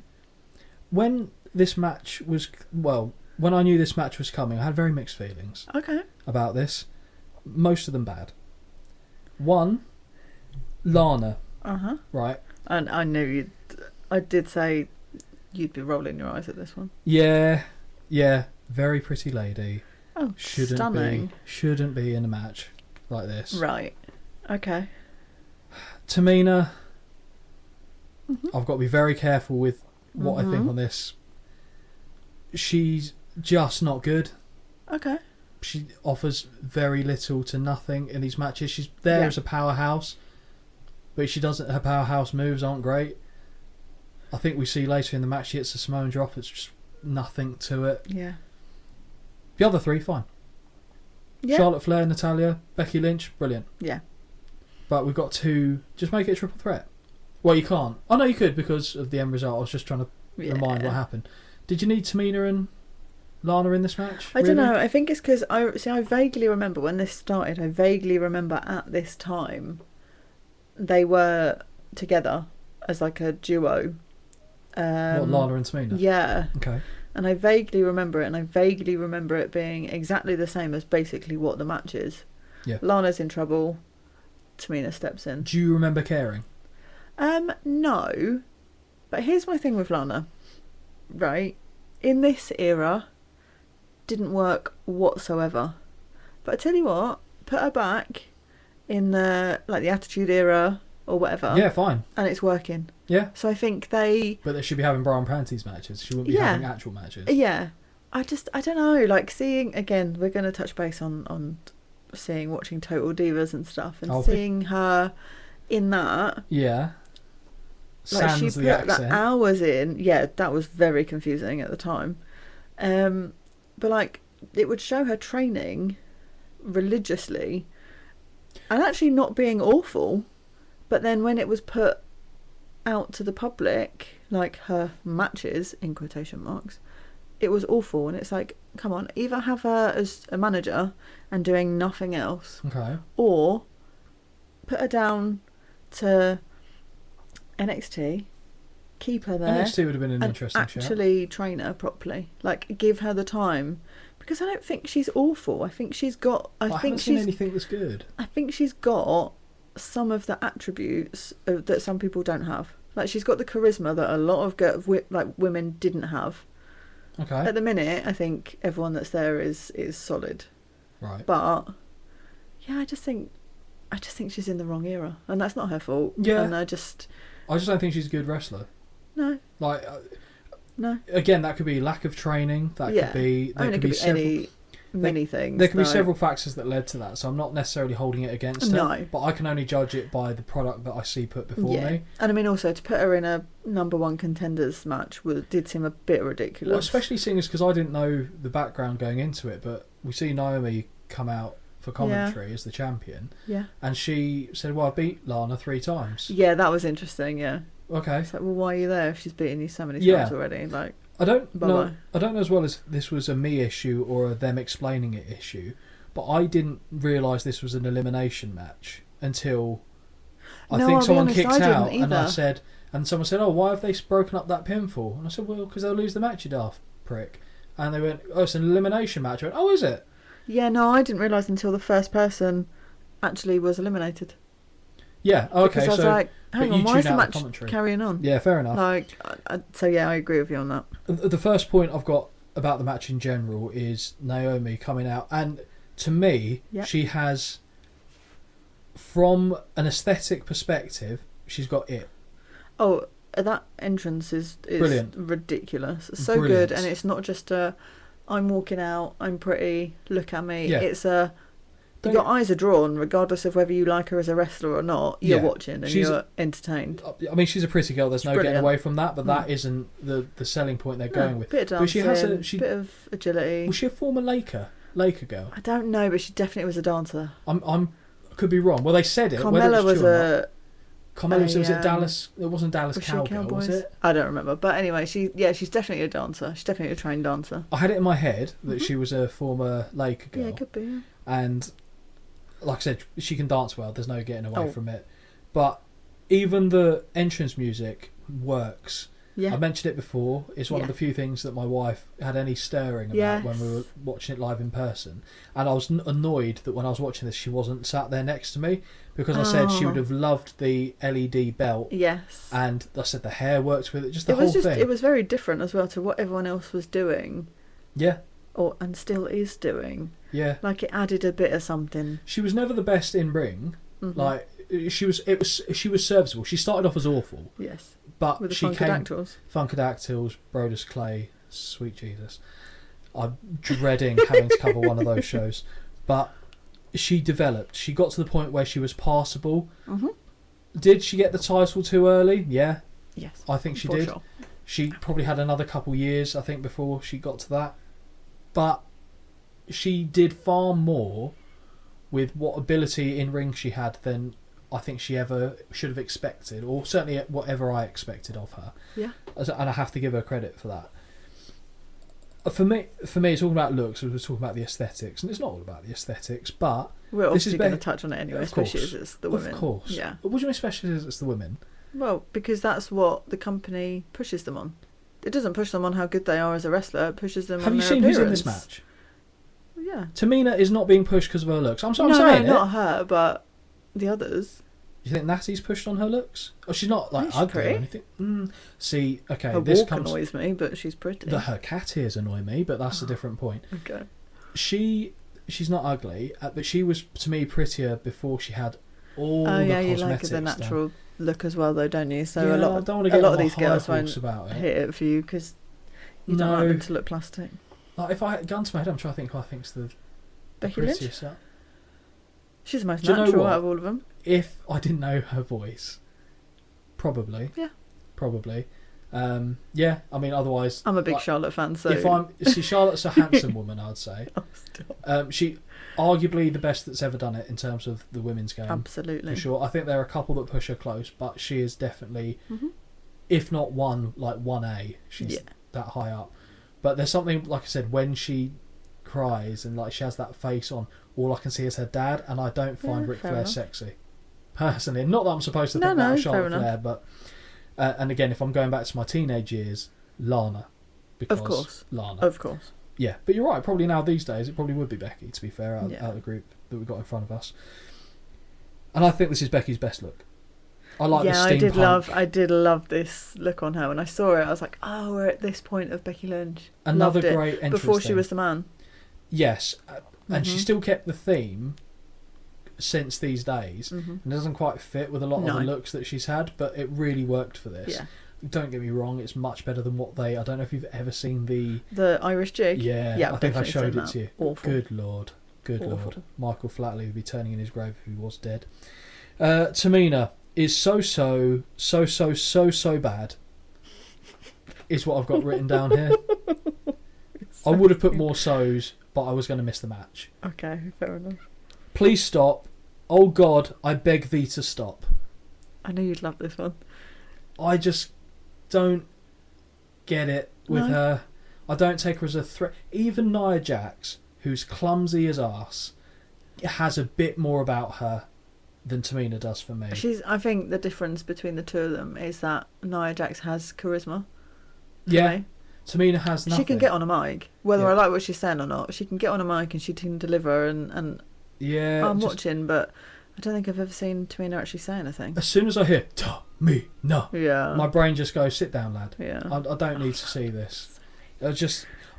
With that being said, I vaguely recall one match I saw her in. I went, oh, that actually surprised me. She wasn't too bad. Okay. But 99 this times out of 100, it's not Fair landing enough. for me. So then I go with Lana. Sorry, I forgot what I was watching then. Entrance song is like an 80s show. Again, for me, they've put her in the wrong era. They've given her entrance music that's in the wrong era. She looked banging though. Let's just not glaze over this. I'd glaze all over this. Oh, fuck off. Jesus Christ. Jeez. There is a like meme or a gif somewhere of the gingerbread man being glazed with icing. Legit, that is what's going to go in there. But like I love that entrance though. The full, I can't describe it without like. Well, you're pointing at doing your the hands. chest. I'll be honest. So But I like don't know the what you long mean. dress into What, then taken off whip it to- off into like effectively a leotard. Brilliant The idea. gear I didn't have an Great issue with idea. actually. I thought Yeah, it's unfortunate. It's her wrestling capability compared to everyone else's there and that's including Tamina, was a which little is, pointless. Yeah, which is bad. It just shows that it's not an easy thing to do because from what I've seen of, so I think her name's CJ Perry. Is it? yes. I've seen some of the stuff that she's done on YouTube. Again, in a the trained past. dancer. Yeah, Yeah, exactly. So I know she's got a rhythm. I know she's got an athletic background and ability, yeah. but it's not transitioning. And again, No. it could be a training And issue. it could be that the ability is there to do it, but she can't put it over I think it's too late now. onto the crowd. Oh, I mean, she's in AEW being back to a manager now, isn't she? So Yeah, but I don't know how old she is. She must be floating around our age, I would have thought. I would put her as younger than me, but We'll have to look that up. yeah. But I I'll don't give think it a it'd be cheeky Google. much of a muchness because I think Rusev's knocking around our Yeah. age as well, who we see later on in the card. But let's not jump ahead. Natalia, one-way win from equaling Trish's pay-per-view match record. I heard them say on commentary. Talk about night and day in terms of how they'll be remembered after they're gone. Natalia is every bit as good as Trish was in the ring, if not better, Yes. but has no discernible charisma No. at all. And it's a shame because it's massively held Oh, her back. Because if it's just on in-ring For ability, sure. she is in the top handful Yep. that have done it for And me. trains a lot of people Rightly so. that are there. Rightly but so. it's again for me. She's come maybe 5 years too late. Too late. As or in, if you'd have put her back in the era with Lita Trish. and Trish, maybe not that as early on, but maybe a little bit after that, Well, she was. it would have been She was, better than it is now. so to be fair, there was crossover there. So I Yeah, think a li- Lita a li- and Trish went around 2007, 2008. Yeah, I'm pretty sure Natty was managing Tyson Kidd and of course she was. Yeah, Harry Oh, Smith God, yeah. at the time, but she wasn't really No. as an in-ring competitor Yes. herself. So they weren't miles apart. Yeah, But I think she was. she's so good. I would have It's put her just back. Not, it's yeah. So instead of putting, when I say back, I mean in terms of canonically, No, yeah. I would move her to bring her around 2014, 15, and then I think it's a different game. Yeah. Because she's been stigmatised for being in that role for so long, which is fine because everyone needs it. She's effectively the Dolph Ziggler. I literally was about to say she is a female Dolph Ziggler. That's what For she sure. is, and She's a lifer. and that isn't That is meant. still there. Yeah, and it's not meant as which Dolph Ziggler isn't. No. And it's not meant as an insult because you need that. You need a Absolutely safe pair not. of hands. Effectively, they're there to give a 7 out of 10 every night. Mm-hmm. It's like if I was talking about football, it's Gary Neville at right back. Never spectacular, 7 out of 10 every game. Dependable. You know what you're getting. Dependable. Yeah. Exactly that. Yeah, and I think even from like obviously I follow a lot of these people on social media and stuff, but you see like she does. They've got their own. Her and Tyson, I can't remember his name, but like they've got their own like ring training area. They train a lot of people. She trained the Bella twins for a bit. I won't hold that against her. With them, like I don't know. Like I think she out of ring. I think she has a great career. Oh, with, she's set for life with WWE because But she's so in ring. They've got to stop it at some point because she's inoffensive though, isn't she? In terms of she's not. there's no threat anymore. But not in terms of just in ring. I mean, just as a personality, she doesn't seem to push the needle either way. So she's not like a doormat, but she's not like a troublemaker. She's just very middle, You vanilla. don't look at her and go, "Ooh, what's she going to do?" Yeah. Probably do a sharpshooter in about 30 seconds. Yeah, they always go through the same pattern with her, though, isn't it? It's like once a year, they'll give her a push, put her in a main event, and you go, well, you've just been jobbing her out for the last 9-10 months. Exactly. Why do I care now? Yeah. And ironically, as this match unfolds, Yeah. we see it again. I fully expect this match to be an unmitigated clusterfuck. Yeah. Not, I was about to say not because of who's involved, but no, entirely because of who's involved. Because you could have a couple of passengers in there, which there were. I don't think there's any getting away from it. No, for sure. And it will drag down the interactions between the rest of them. And the crowd was so quiet for this match. This was the bottom. Everyone was getting their beer at this point. This was the bottom of the W for Holly, for sure. The slot. We start off, and I feel like I'm just digging in the match. I will say the match does get better. Oh, it does. Yeah. It improves as it goes along, but that's because of who gets eliminated early doors. So sloppy. Well, I say early doors. It's not early doors at all. No, so, it was a lot longer than I thought it would be. Actually, I thought it'd be a quick. Yeah. Boom. She's out. Type job. So I put a sloppy wild kick from Lana on Flair was bad. Crowd are asleep. And I mentioned that it looked like she was trying to dislodge her implants. Like Which they just didn't don't actually happen with Charlotte. I'm sure she had like an incident. incident. I'm sure one of them burst. Oh yeah, my God. I don't know. Like again, I can't say. I'm gonna touch on Lana, but my comments on Lana are that she actually, to me, looks good at taking the hits. Better than giving them, for sure. Not giving them. But it's a low bar. So I think when she's doing the kicks to Charlotte, the placement isn't right, and it literally looks like she's just kicking her in the tit. But I think a lot of that has to do with her not wanting to misplace it and actually hurt someone. Yeah, so I think it's an overly cautious thing because you're not comfortable or confident in what you're doing. Probably. I wouldn't know because I don't do and it. To be fair, because you know. I'm talking about it like I could go in there and put a passable match together, and there are some I don't doubt I could do a better match than, Okay. but they're very few and far between. But yeah, I wouldn't be able to. But you've got an athletic background. Yeah, but not like that. I don't even have that. I played football. That's where. Oh, I did karate, but I don't think that's not really a wrestling combination. Karate. Yeah, I don't know karate, but I know karate. And then I said there was a solid exchange between Flair and Becky, but they can't stir the crowd. The crowd they've checked out. It was so dull, even for me. Like in the peak of this match, which for me is, it's quite a drop down. But Charlotte does an absolutely stunning moonsault for me. Always. Has she done a bad one? And there are some that don't look as amazing, but this one to me was a solid one. Okay. And it's like freaking tumbleweed. Yeah. They start to win them back a little bit. I think everyone had got their beer and been for their comfort breaks at that point and were returning. There's a couple moments again, it's more sloppiness, like Tamina spears Flair to the floor and nearly lands on her head. Shame. Mm-hmm. And Tamina keeps stopping Lynch from tapping Lana twice before getting tapped herself. Yes. I understand you're trying to keep her in because she's going to help you, I guess. Although what she thought Lana was going to do to assist her, I don't know. But again, you look dumb. It did look ridiculous, and also it kind of, there was no play on the fact that Lana didn't stop her getting, eliminated. Nothing was and made I of thought, if you're going to do that, at least have them have some form of confrontation before she leaves the ring. And there was just nothing. What you should do, pointless. If you're Lana, or how they should have done that, and I don't know if it was they meant to and they just messed up or what, is have Lana kind of go away, a little bit of a struggle, then the disarmer goes on Tamina. Mm-hmm. You see Lana go to make the save, think about Change it, her mind. and then don't. Sit back down. So much more sense. You don't even need to address it beyond that, but make it obvious that was the case. Because Tamina just looks like a dumb goon. Yeah, it didn't hit. Yeah. And maybe it was the wrong camera angle. I don't know. But you just see kind of Lana crouched there, and it just looks stupid. And there's no exchange. There's nothing. For the most part, as much as we slag off some of the camera angles they do, they're usually pretty on point. Yeah. The amount of cameras they're doing in the transitions. I think it was a missed opportunity. Yeah, okay. So Lana is then tapped immediately after. So the dumbness pointless. I get it. So the person who stopped you from tapping before is gone. You tap immediately. I don't know. But I was glad. If you're going to have two eliminations, they're the two you need to get rid of. Oh, for sure. Schoolgirl roll up from Natalya with handful of tights eliminates Becky almost immediately after.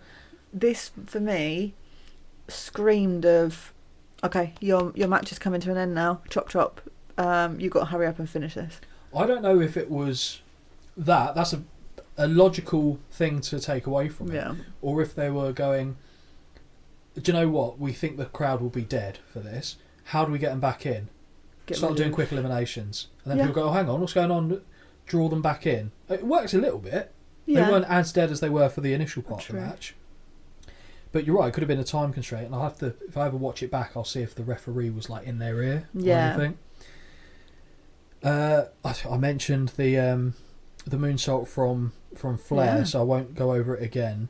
But where she lands on Natalia's knees. But just before that, so Flair goes to deadlift Natty. Yeah.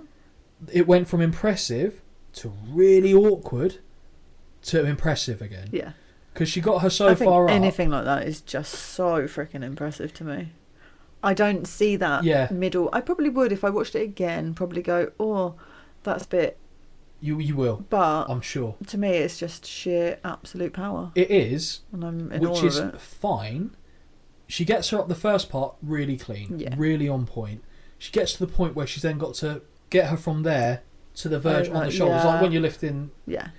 And that's where she struggles, and you can see Natty going like, "Oh, I need to help you." How can I help here. you? Yeah. But she's in that position for so long. I'm like, "Oh my god, are they just going to fall over? What are they going to do?" Okay. Eventually, it gets up. So when there's a threshold point. It's like when a runner hits a wall, and you don't think they're going to do it, and then they get over it, and you're like, "Oh, okay, they're fine." But the period in between was so awkward, right? And it went on for so long. Okay. I think if you watch it back, you'd actually go, if I watched it again, I probably would be like, "Oh, it's a bit long." I'm probably sat there first time going, "Jesus, how can she?" Knowing, you know, just not knowing because I can't do it, but imagining the strength that actually takes in itself, I'm probably just in awe and ignoring the other And it sides. probably makes it more impressive because to hold him in that position for even longer whilst you try and you're still exerting effort to keep him there. So. Yeah, absolutely. I'm not to take away from the impressive feat, but it was just a little bit too long, I feel like. And I guess it ended well, so we're fine. Yeah. But maybe at that point there should have been like an audible called and they go, right, I'm going to hit you with a powerbomb instead. Yeah.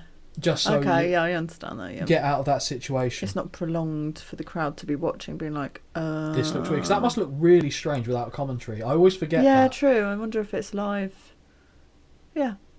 Just see how it lands. Actually. I had not thought about that. So yeah, beautiful moonsault attempt sees Flair land on Natalia's knees, and I'll be honest, that to me is one of the most impressive things. Not landing the moonsault, but gauging a landing when you know there are going to be knees underneath you. Yeah, there's no way that doesn't hurt anyway. Like, that always surely is going to hurt. Charlotte is a great seller, and when she makes that noise, you're like, oh my god, you fully believe that she's 100% believable. Really good. Yeah. So credit to her there. And like I said earlier on, we touched on it. I said she is definitely one of, if not the best of all time to ever do it. For sure. I said, well, no. Okay, so quickly after that, actually, the match ends. So we've already seen 3 of them go. Natty sends Flair's head bouncing off the bottom turnbuckle after she's got the knees up, and she secures the pinfall win. How did you think of that as an ending? Not necessarily Natalya winning, but just the bounce off the back of the turnbuckle. To me, that wasn't believable. It wasn't? No. Okay, I've got a different take. Oh, you go. Okay, so, yes, it's padded. Yeah. My thinking is she was so concerned about what was going on with the front that she wasn't even thinking about what was about to hit. And it's always the saying in boxing and fighting, it's always the one you don't see coming that knocks you out. Yeah, okay. That makes so sense, I had it in my head that it was believable enough. Yeah. And it was, again, different in the right way. Yeah. It looked creative. True. I mean, I was happy it wasn't a sharpshooter. I'm surprised that... Yeah, you couldn't have Charlotte tap out, though. No. I don't think you could. Not to that. Not to Natalya. No. No offence to her. But yeah, we see Natalya walk away as the winner of the 5-way.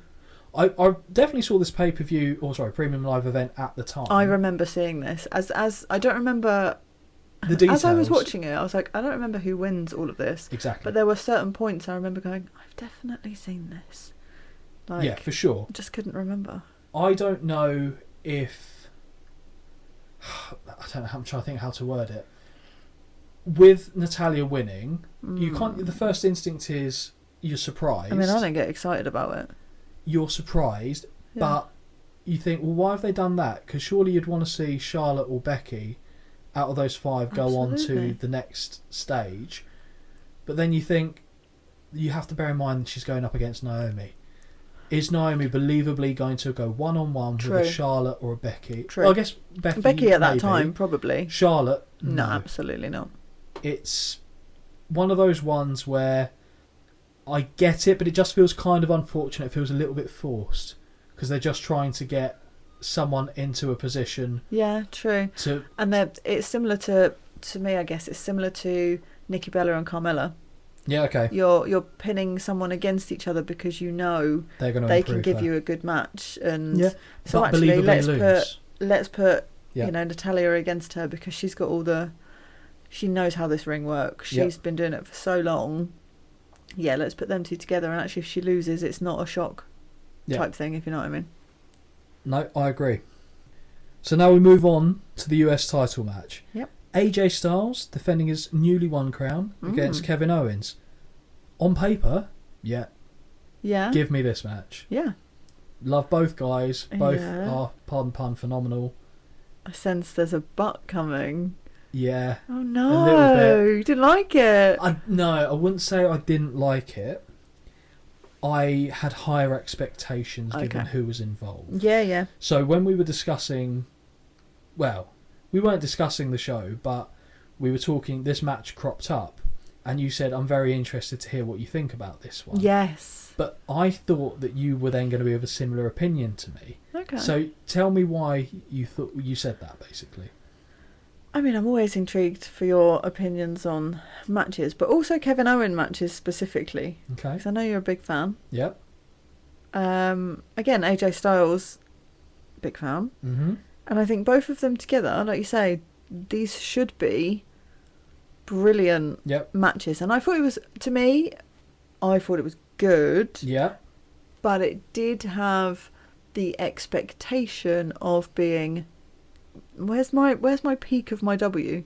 Yeah. Like, this is a peak to a mid, to a low mid, to me back to a mid. Yeah. There's no peak yet so far. I enjoyed it because actually I'd forgotten how much I enjoy watching AJ Styles. Yeah. I'd forgotten that since the last time we watched him. Mm-hmm. But there's something missing. There is. Something freaking missing It felt a with bit this. stilted to me. I don't feel like they were firing on all cylinders for whatever reason. Like you said, the match itself was fine. Yeah. I liked it. It was good. Mm-hmm. It was... I don't know if I even enjoyed it as much as the tag team match. Okay. Which surprised me. Okay, I understand I think that. it was... On paper, I would go with this probably being as my... Yeah, definitely being my match of the night on paper. Yeah, it should have been.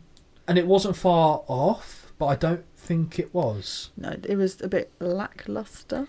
Yeah, I think maybe... Do we overhype it to ourselves? We maybe. set I think too we high look at the expectations. people... Probably. I mean, I suppose I do. I look at the people and I go, I've seen them have matches before, or I've seen them in individual matches. Oh, let's put this combination together. Epic. And then I watch it and I go, expectations are too high. Yeah, and because with the tag team match, I didn't have high expectations. I know that they work well, but I was thinking, okay, this will just be one of their matches. Yeah. So maybe if I went in and viewed both matches with a similar mindset, maybe I'd come out with a different perspective after the fact. But yeah, there was something missing. And I don't think I can necessarily put my finger on it. Like I said, the word stilted is what came to mind. I also don't think there was the connection in this match. Like, no. There was, I mean, I know Owens was a heel effectively in this match, which to me was also a bit like, oh my God, I'm so used to not seeing him be that person. But he constantly did what I freaking hate in this match. I'm going to leave the ring. Yeah. I'm going to leave the ring. And I was like, oh, yeah, this is getting frustrating. And it really... I wish I didn't do it because I ruin a lot of the matches because I get so annoyed by the things I don't like. Yeah. But he did it so much that I was like, nah, I'm over it now. So he took you out of the match with his shithousery. Okay. Yeah. AJ Styles kept me in. Again, he's one of those people that I could watch all the time. Yeah. But again, it goes back, I'm not watching him because of the way he looks. Yeah. Okay. Do you know what I mean? I'm watching him because he is skilled. Yeah. But... he just missed something. Also, I really thought this was the match where he ripped his tights. I couldn't remember, and it wasn't. But I couldn't remember because I remember that. Or thinking? No, because I remember watching that match and that being a good match, and being like, "Oh, it's this one." Yeah, it was and the then I was bollocks, like, wasn't it? "Oh, it wasn't that one." It's just his arse cheek. It's nothing fine. juicy, but Juicy. yeah, I don't know. It just I think we both had high expectations maybe, and so yeah, it this didn't would have hit. been, I think. So what was the pay-per-view? July. So April of this year is the year that it's the only wrestling show that my wife has ever attended. We went to SmackDown in April. Yeah. So a lot of the people in this show, because this was a SmackDown exclusive premium live event, these were the people that we saw ourselves in we've person. talked about this before, because I wonder if it's very similar to when I went and saw it, but I don't think it was, because I think I might have seen it later, but I can't remember. Okay, so yeah, that would have been interesting. She hadn't come back to work No. yet, had you? No.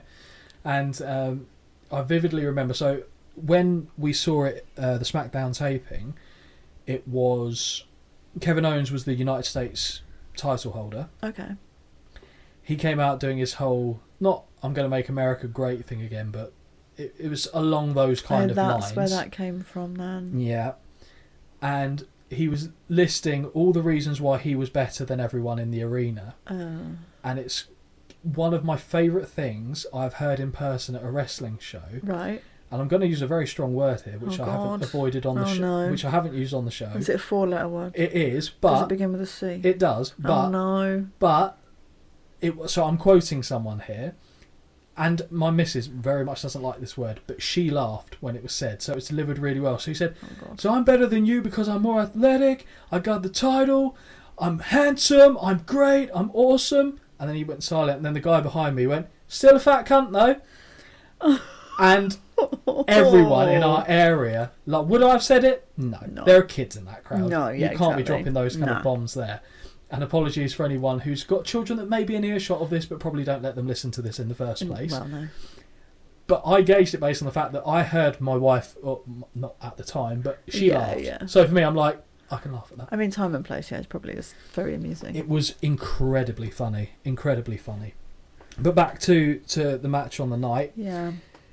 Before they even touch up, that's really bad. Before they even make contact, would you really be game for watching Kevin Owens do that? No, he makes me feel fairly handsome, and I view myself in the same way that you view yourself. So me to say that says a lot. Fair.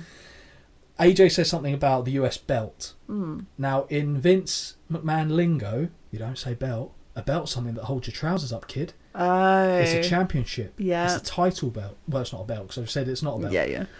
So he said that. KO shouts, "It's not a belt, it's a title." Oh, I see. I like that. Okay. I like Kevin Owens. But he is a very funny man. Someone like me wouldn't get that reference. No. But consider yourself educated. Thank you. Thank you. We'll go into the action. So the Styles kip up Hurricane Runner. Great. Yeah. Really good. You wonder, some other people that do kip ups probably could maybe do that, because the people that do really good ones, Charlotte Flair does a very good kip up. She could probably do that for sure.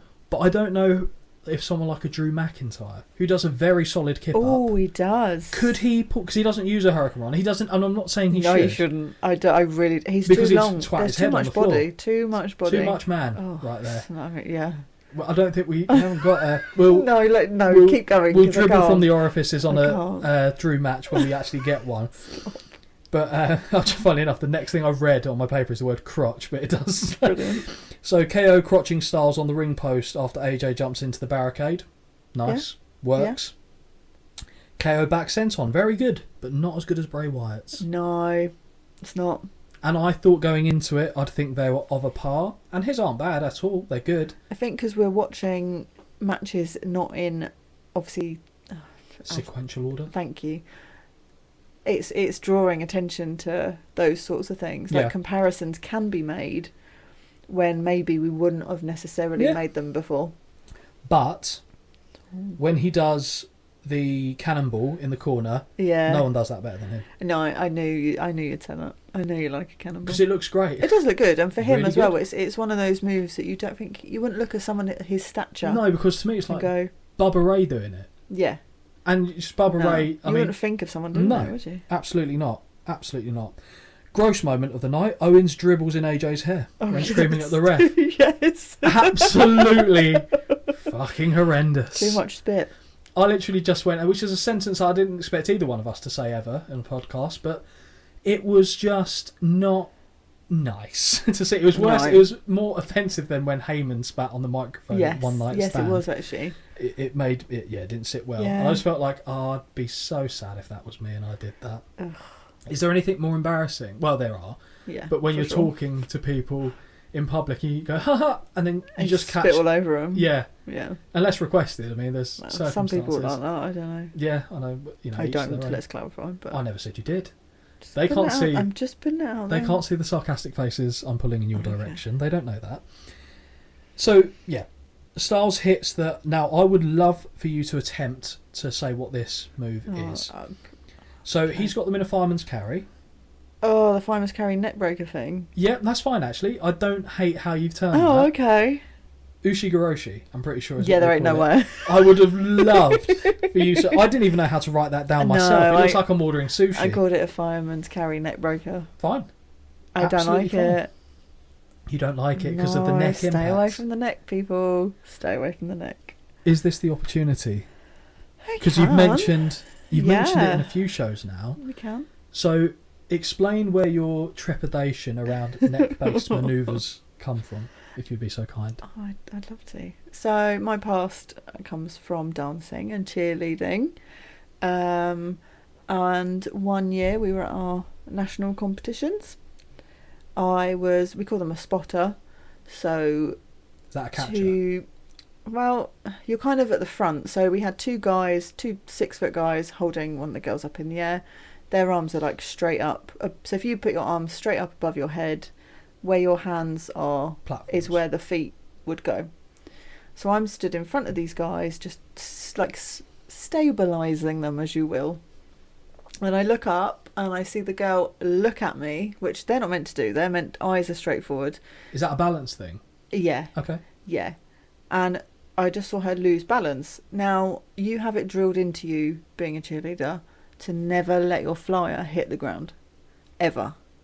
Which I fully invested in my life into doing so, because I looked up as she was coming down, arms out to catch her, thinking, all right, the lads are going to bring their arms down. So effectively, she's just jumping from like a big height. She's not falling, she's just going to jump down. No, she fell. My arms went up probably around her midsection. My head was still looking upwards, and her entire body weight, of which she wasn't a light girl, she wasn't a heavy girl, probably like average size. A whole entire body weight crumpled me to the floor. My neck was still looking upwards. I physically heard it crack and crumple, and I literally was in a heap on the floor. 5 minutes before we were meant to go out on the mat and compete. So this was a practice run? Yep, this Right. was the practice run, and all I Jesus. remember from this moment is hearing my coach's voices saying, don't touch her, get off, don't touch her. Like everyone was crumpled on me. Don't touch her, don't touch her. She could have broken her neck. At Yeah. which point my brain goes, I've broken my neck. oh my God, I've broken my neck. And when I say I was flat on the ground, like I mean flat. And the first thing, as soon as I heard them say she might have broken her neck, was, can I feel my hands? And I could, thank the Lord. And I literally just jumped back up. They all looked at me as if to be like, what is going on? I was like, I'm fine. And 100% at this hindsight, it was pure adrenaline pushing me course. through this. Of course. How old were you at the time? How old was I? Roughly. No, I was about 18 actually, I think, at this point. Okay. So fully grown. I was going. I had no idea. Like, so for me, this could have been I think mid it was late 20s. 18. I say 18. It could have been early 20s. It was around between probably 18 and 20. And literally, you just hear the announcer, like the ambulance crew, because there was always ambulance crews at cheer comps. As you'd have to. Came over. Are you okay? Are you okay? And I was like, well, I can walk. So to me, I'm fine. And they give you a sceptical look. I don't think anything of it because I'm at that age where I'm fine. I've got up. I've walked away. I'm fine. Oh, we're called out onto the mat to compete. We go. We compete. Fine. Someone at some point tells my mother what's happened. That's And another story. Your mum works like in the NHS. Yes, she does. So, yeah. But didn't really think too much of it. And then, literally since then, I've had chronic neck pain. It turned out that I'd popped a couple of my vertebrae out of place, which is always fun. The discs that are in between my vertebrae, think there's meant to be quite a few in there. Probably only got about 2 or 3 that are actually doing the job. Is it compressed or just... Yes. Okay. And yeah, I mean, over the years I've had... They did talk about surgery, which was a joyful time, because they said the only way to get to the parts of my neck that are affected would be through the back of my throat, because then your spinal cord is not in the way. Mm-hmm. Whereas around the back, you're not getting in there. To which I was like, no, you're all right, thanks. I've had like 9-inch needles shoved into my neck. I had 6 in one side, 6 in the other. It's been a pretty turbulent time, and at the minute we're okay pain-wise. We're dealing with it. I think I do a lot of strength training now, which was recommended to me specifically. Is it like putting something around your neck and then lifting your head up? Or? No, it's more of... So for me, it's more of overtraining my shoulders to take the burden.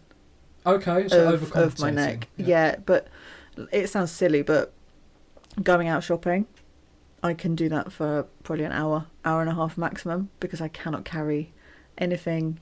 Like, if I've got I'll have a little backpack on. You've seen it. Like, it's so small, there's barely anything in it. But also give me a shopping bag to hold in one hand, and the pain level goes from like a 5 to like a 50. It's ridiculous. See, as a bloke... You do hide it very well. Because I was going to say, like, on a scale of 1 to 10 now, just sitting here now, what is the discomfort? I would say I'm always minimum at a 5.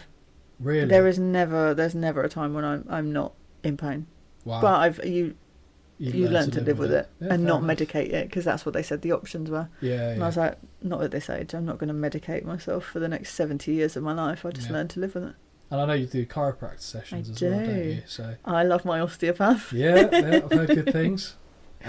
Yeah. So when when we're both working in the office, we'll go out on lunch and then grab stuff, take it back to the office. I always will carry the shopping anyway, but that's just because I feel like I should do that. But I'm never going to tell someone that, ever. I'm never going to, if I'm out shopping with somebody, if I've got I'm going to carry my own stuff. Whether it kills me or not, I will do it. Like, I mean, realise by telling me that I'm never going to let you do that in my presence now. Yeah. But like, even my little nephew, do you know what I mean? He's not so little anymore. I'll happily carry him around all day. It hurts a lot.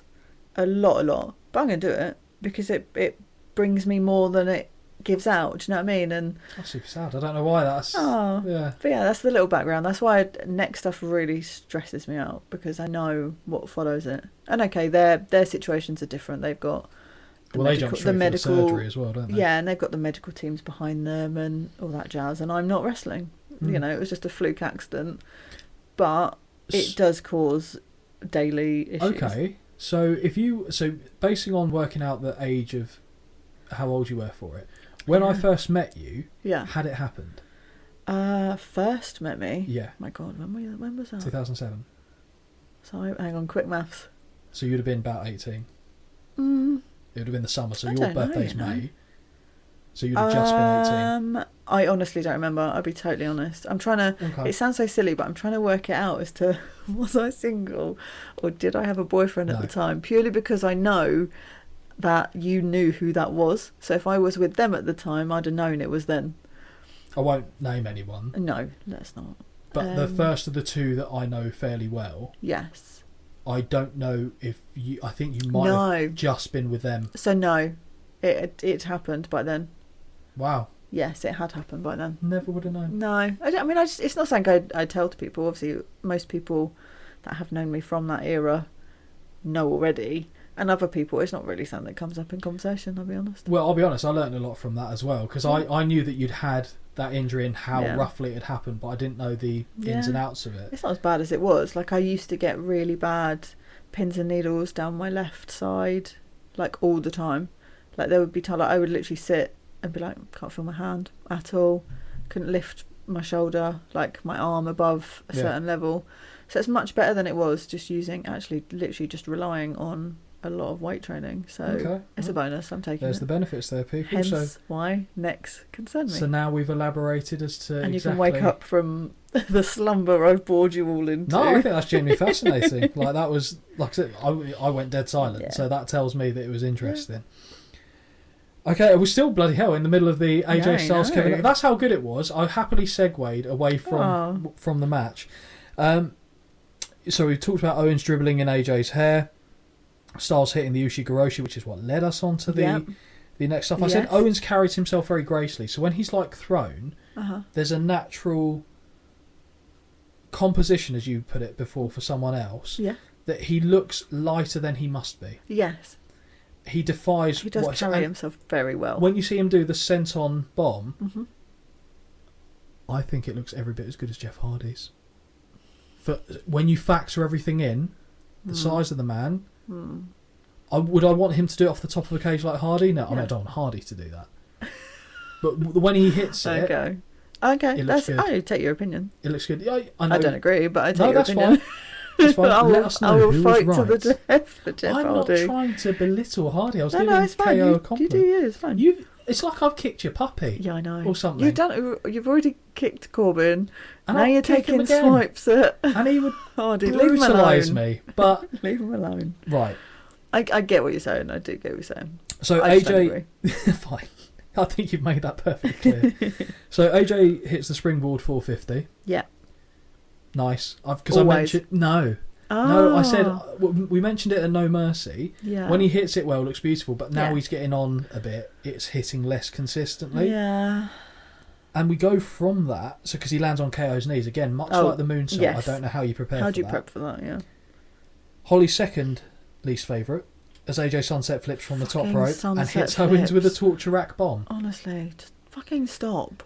Again, torture rack bomb. How do you feel? Such a weird segue. Yeah. Yeah. That is how I would no. Yeah. It's very. I don't even know what that noise was, but that is how. Take it, leave it. It's just not. I don't know. I just get so distracted with the moves. I hate. Yeah. I put here, AJ escapes the superplex attempt in a scary fashion. Mm-hmm. Goes for a springboard, but KO has come out of the ring and wipes him out on the apron. I like that. Yeah. That looked good. That did look good. But my favourite moment of the match, and it probably shouldn't have been, is KO yeeting AJ into the ref. And that genuinely looked fucking horrendous. Yes, no, I remember that actually. I couldn't believe how much he was able to throw AJ, and the ref got legitimately clattered. Yeah, absolutely booted. Very, very well done Yeah. from both of the guys on Yeah. that. And the ref, Absolutely. hero. Absolute hero.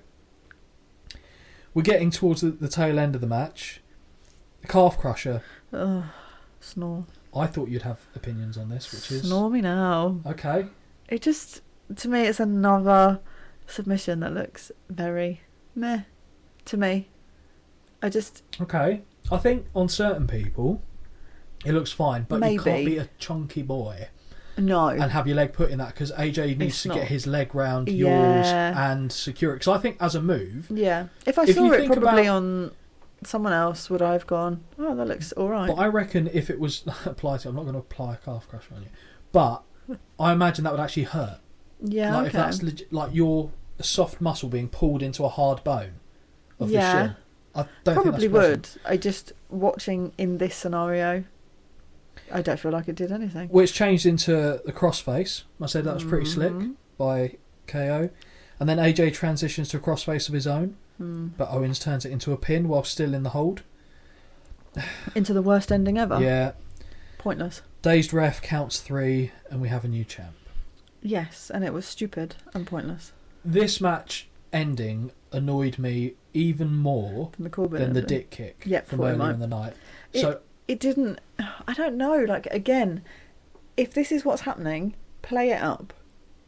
Like, if this is. I don't know. To me, it looked like Styles had no clue what was going on. yeah, you can see and, And hear what's then- happening. And then it's just like, oh, new champion. I'm like, oh. But there's no kerfuffle. There's no nothing. And I was just like, well, that was shit. Right, let's get a bevy. I don't. Oh, so this is when the bevies Yeah, they did. They Okay. did. They were free Haven't flowing at reached- this point. haven't reached a Freddo yet. No. I think I know when that's coming. You'll have many an opportunity after this match to reach for a Freddo. I think it was very dumb. And I think in hindsight, this is what took away Yeah. a lot of it from it. I think when you're looking at the title change, it was obviously very quick because it was made clear that AJ Styles hadn't held it for long, taking it from KO. I think he won it at Madison Square Garden in a match that wasn't televised. Yes. And I get because they showed that in the promo, didn't they? They did. And I get the idea of them saying, look, anything can happen at a show. You need to come up and... But it just didn't feel right. And I also think you've got 2 matches there that have got really dog shite endings in one sitting. I'm just trying to think if you get any more dog shite. Yes. Yes, you do. Is the answer. Yeah, yes. Thanks for picking this show. I'm so sorry. Speaking of dog shit, we got Jinder Mahal backstage. I didn't even comment on these because I just glazed over. Clearly taking his vitamins, I put. Yeah, I mean, I'll be honest, I did forget how... yokes he got. Absolutely ripped he was, but again, easily forgotten. I cannot believe that is all natural. The rapidity, strong word, from what he was before in the 3-man band, where he wasn't in bad shape. Yes, yeah, I don't know if I remember that. Yeah, okay, so he looked like a shrunken down version of himself with like black leather trousers, basically, was the only difference. And his physique. Right. And it's just, it felt like it happened over, because he was let go. I'm pretty sure Heath was the only one that was kept from 3-man band, and Drew and Jinder were let go at the same time. Oh, is this Drew before he had the beard? Oh. Pre-beard. I don't want to watch any of those. Oh, I'm going to find one now. I'm going to find one. But we see him, backstage, clearly juiced to the gills. Mm-hmm. The 2 most irritating people the Singh in brothers. WWE history. No, there's Vicky Guerrero's not on this card. Excuse me. No, yeah. I don't agree with hitting women. But were you just saying that, like, hit something in the back of my brain that made me feel very angry? There was a line on commentary here, and you didn't make notes, so you won't... No, I don't know if you caught this. I was over this by this point. But the Singh brothers said something about the match choice that he made. He said, "We can't enter your holy ground." And I was like, the fuck have you just said? Yeah, no, I do remember hearing that, but just as he's lifting like this, I don't know, one of those, was it the rubber band? Resistance band thing. And he's like, and it doesn't look exciting or anything. I mean, all they do is they get bodybuilders pumped up to stand on stage and... Which is what he was doing. Do that effectively, so... I should know that from my competition days. Yeah, it just, no good, no one cares. And I think they've got a combined height of about 6 foot. These 2 lads. It just annoyed me so much, but they annoyed me because every single match they do what I hate. Interfere. Yes. But that's what heel managers do. I know, but I don't like it. That's okay. Well, wait until we go back to the 90s. Great. I think... So, the Singh brothers, I don't know if that's their real name. I thought it was something else, but I won't say because I think that's going to make me sound a bit questionable. But they came to WWE through the Cruiserweight Classic. Oh, yeah. I'm pretty sure they both were put in that tournament, and that's how, certainly I first saw them in WWE. And then they stuck around on 205 Live, which was the Cruiserweight exclusive show. On paper, sounds great, but it's just basically one big toilet break. Wasn't that where, was it Cedric Alexander? Didn't he come from there? Cedric Alexander, not Neville. No, Pac. Thank you. Or Adrian Neville, or just Neville in WWE. But he didn't come through that tournament. Oh. No, Pac was there before that. He came through in NXT. That though, right? No, don't think so. Oh. No, we had... I'm going with Cedric, I knew him. You'll know of this guy. I don't think you've necessarily seen one of his matches, but you remember Zack Sabre Jr.? Yes. He was in the Cruiserweight Classic. Oh, okay. He got quite far, and I think they wanted either him or someone else to win, but neither he or the other guy would sign a contract with WWE, so they had them both lose in the semi-finals. The other guy, who we actually saw in person at AEW, was Kota Ibushi. He was one of the, as you said, random Japanese guys I don't know. Yes. In that triple threat match, he teamed with Kenny Omega. So he was the tag team partner for him. He was in the Cruiserweight Classic. Grand Metalik, who was he was around in the era you were watching as well, so that shows how little... Maybe it'll be when I'm awful with names anyway, so maybe it's a face to a name. And I'll go, oh yeah, him.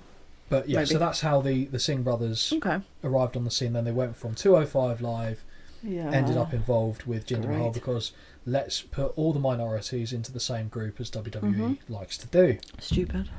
But we don't go to that match yet. More's the pity. Oh God, yeah, no. We've got 2 matches before that. Yeah, I know. We got the flag match between John Cena and Rusev. Yes. Now, I hate everything about a flag match that I can possibly list. Yeah. It's dated. It makes no sense. Yeah. The whole concept behind it is stupid. No. And instead of... It's supposed to be done to promote, like, patriotism. But all it does to me is comes across as, we can be a bit xenophobic now, lads. Yes. That's... and I'm not I trying to be agree like that a I just woke- actually really didn't like the concept of it. And I don't recall seeing one again since they did this. This is the last one that I can remember. It was big Yeah. back in the 80s with the likes Right. of Hulk Hogan, like the Cold War Because he was a real era. American. Real American, but, there was the Cold War tension with the USSR, so they had Russian flags and stuff. I don't And know it was stuff like this, but okay. that was a political thing in general. Okay. But, yeah, so that it was more of the time. Again, much like the bear hug, wrong era. Yeah. They're using it in the wrong era. It was so pointless for me. And Just have them have a proper match. the issue as well I had, because they did have a proper match, they had a match at WrestleMania, which Cena won and I think ended Rusev's undefeated streak. Why are we seeing Again. with the flag involved? I don't know. I took notes on this and then I got to the end and I was like, I don't even like... It sounds silly, but I don't like any of my notes because all I want to do is close it off and go, to me this was ridiculous. It's just awful trying to pin effectively one country against another because that's what you're doing. And Cena again, we're seeing him again. He might be the person we've seen the most matches out of so far. He's been on every show apart from one. And it's literally just, every show. I look at these two individuals outside of this match and I think, actually, you know what, Rusev, when he was allowed to be good, brilliant. Even when he wasn't allowed to be good, he came across quite well. Cena,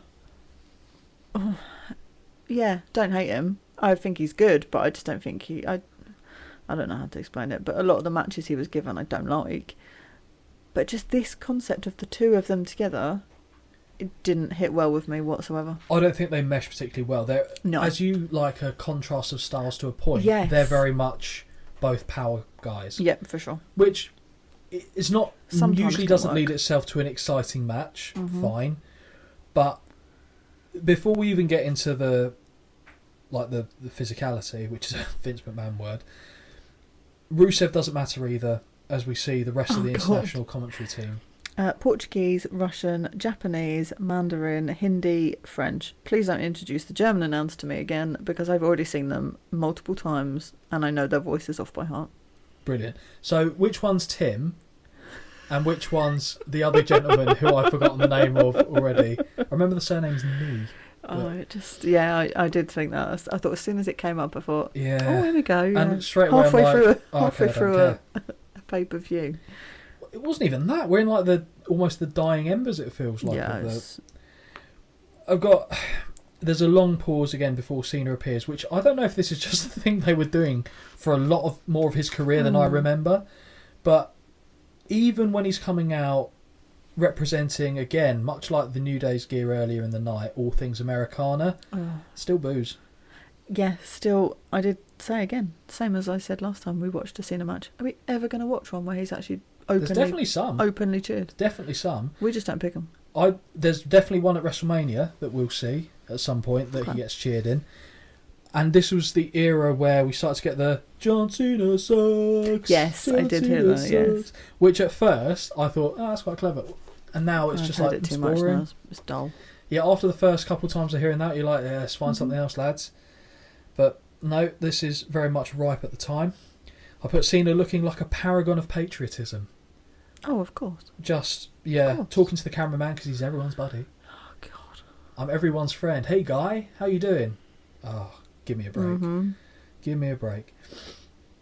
I said I really enjoyed the little bald fella scampering up the ropes to attach the flags. Oh, yeah. It's quick. Do it now. That was my highlight of the match. It's downhill from there. Tom Phillips on commentary said hashtag flag match. Felt ill. Don't say the word hashtag. Oh, yeah, no. Unironically. No. And don't even say it then if you can avoid it. No. Tom Phillips, handsome boy? Mm-hmm. Yeah, I thought so.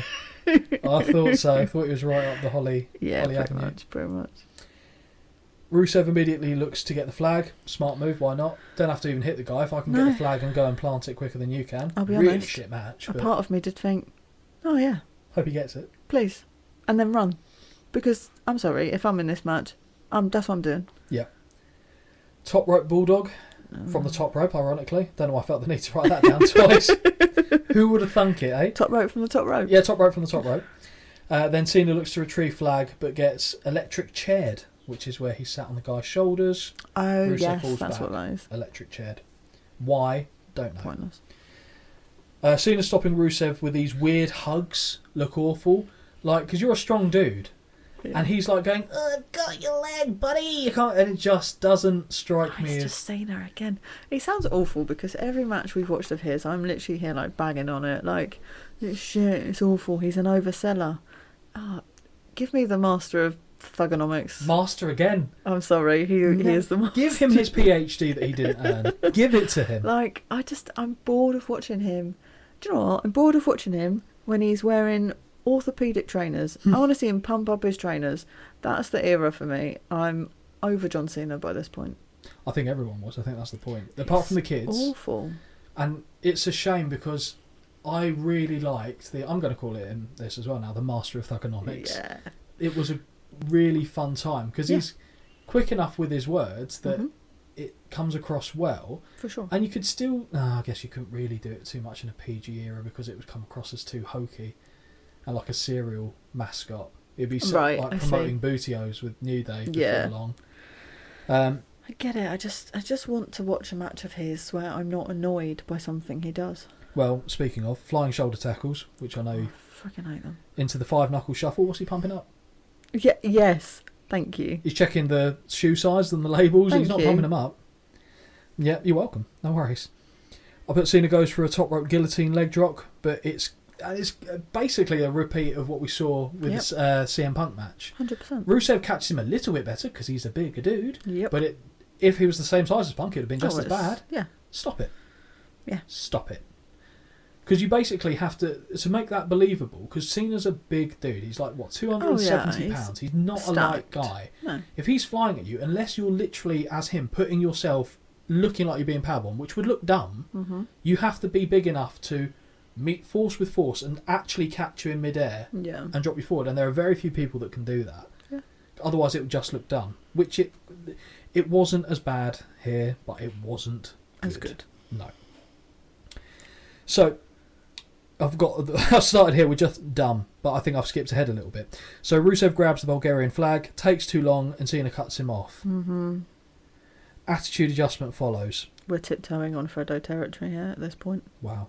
Yeah. I thought we would definitely get Freddo's in the next match, but... Oh, I mean, you do, but we were tiptoeing here because I think I eye-rolled so much. I'm just concerned I'm going to go blind. So, for me, again, we're supposed to make it as believable as we possibly can. You've got the flag. You fucking run. Absolutely. I put dumb. Once you grab the flag, run, you stocky caveman. Yeah. And he doesn't. He goes, I'm going to walk and take the time. It's the same with the ladder climbing. I'm just a bit like, we know what you're doing. We know you're waiting for X, Y, Z, but don't make it a flag match then. Yep, because it's not. It's a hindrance. It doesn't help. You are grabbing it and you are pegging it. Honestly. You don't need... There's already a massive gimmick match in this with the Punjabi prison. It didn't need this match too. Nope. One thing I very much like that Rusev does, I love his thrust sidekick. Okay. Because he's got a little bit of bounce in his step and he doesn't hit it like a super kick where it's a fluid motion. He looks like he kicks through. He puts an extra kind of push on the kick. Yeah. And for a bigger guy, that looks impactful. And he's got enough balance that it's a solid look. And he does that when Cena gets the flag. The one it's awful. It sounds awful, and I know I couldn't do this job, so I do feel bad just absolutely trashing it. But the one good thing I said out of this was when Rusev lifts Cena, there's no wobble, there's no he is strong, and to me that's impressive. Like, it is. There's no even when he lifts him, like his feet aren't moving around. He is sturdy, and that to me was quite impressive. And that is where my interest ended. Okay. Well, fortunately, I've got more notes to take us over the finish line on this one. We've got... so Rusev starts taking the flag out of the ring, but Cena flying axe handle. I said lands. Rusev hits yes. the stairs after. I just said Cena goes painfully slow with Old Glory. It's so Amdram. It is. It's such a deterrent for them to ever do a match like this. Forgetting everything else we've said. Yes. It's not. It doesn't make for good viewing. No. I said I hate these moments. It's like I said, it's the same as the slow ladder climbing where they're clearly waiting for someone to cut them off. Yes. So they're going up, coming down, going up, coming Coming up, going, throw your arm at it. Yeah. I can't quite get it. Yeah. Oh, just go up and Agree. fucking get it. Right, Rusev catching Cena and hitting fall-away slam on ramp was great. Yeah. This might be the moment where you said he had his way. He caught him, Yeah. didn't move, fall-away slam. Yeah. Very nice. Move of the match for me, that. Really well done. So Rusev grabs a table and sets it up. I know where this is going. Yeah, of course we do. ECW chants start from the Philly Faithful. We're bang in the middle of ECW country. Philly, home base of ECW. course. Anyone grabs anything that you can hit another fucker with, they're going to chant ECW. The two least likely ECW people you could ever imagine. Of course. So Rusev hits Cena with the flag holder. Fuck me, that was stupid. With double, and then they hit a double clothesline to each other. The accolade follows. I actually like that. The accolade or the Yes. double clothesline? Yeah, okay. Accolade. 'Cause That him is a pulling submission back- move that I think, you know what, actually, especially with someone with horrendously tight shoulders, I think actually, you know what, that could do a bit of a strain. Okay, I've got a question for you. Oh, God. If you had to be put in a submission hold, Yeah. and I'm not going to threaten you with Yeah. it, so don't worry, which one are you picking and why? Walls of Jericho. Okay, for the full... Wait, no, follow-up question. Is it because Mr. Jericho is the one applying it? Only if he's from the era of back 2001. when.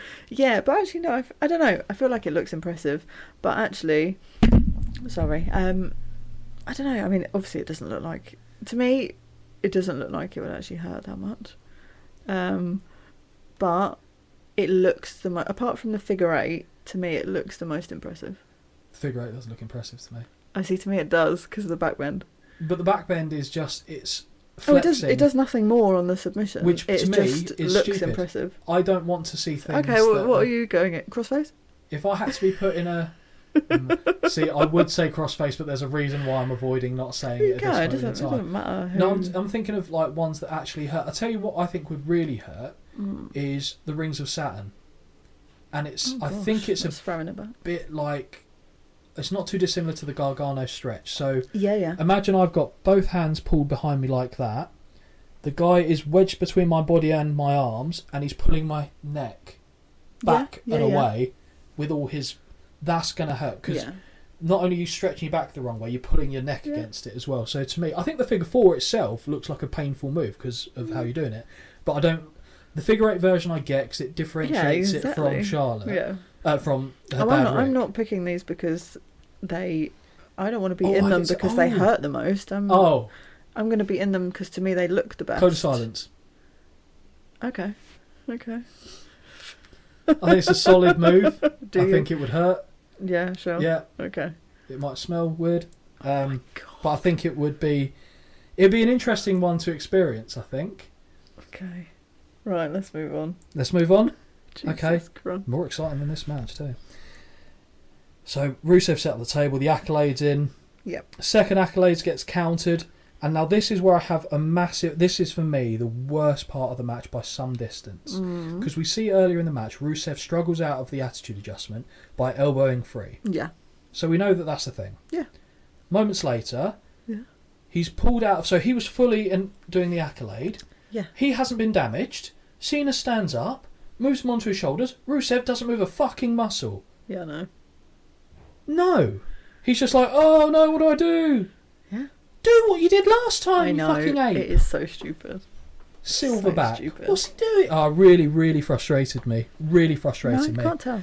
I said I don't mind if he's struggling a little bit but doesn't do anything. Yeah. But you can't. I guess it's you can't because just lie there. Cena is climbing up exactly. the steps. That's. You can't throw him off, and then like I said, Rusev silly. gets yeeted through the tables. Cena plants the flag. No one gives a fuck. Well, the crowd were a little bit okay with it. Woo hoo. Any reason to chant USA? Yeah. as an example of how, and I know we've got American listeners, I'm not actually having to dig at all of you. No. But you do love to chant USA to the point of nauseam. Yeah, for which, I mean... It's no, a nice see, idea. I mean, it don't bother me, like, I'll be totally honest, but there was no way that you're having a flag match where effectively you're pinning one country against the USA and you're having the USA lose. No, exactly. There's no way that's happening anyway, but... What about just if it's the whole overseas? concept was just fucking pointless to me. Yeah, it was. Just... it didn't bring me any joy whatsoever. I think, like I said, the point where the USA stuff started getting on my nerves, or not getting on my nerves, we just realised how rampant it actually was. There's nothing wrong with patriotism to a point. No. When I went to Canada, so we went on, not the Maid and the Mist, because we were on the Toronto, or the Canadian side, and you do the thing of Niagara Falls. Oh, yeah. So you go right around.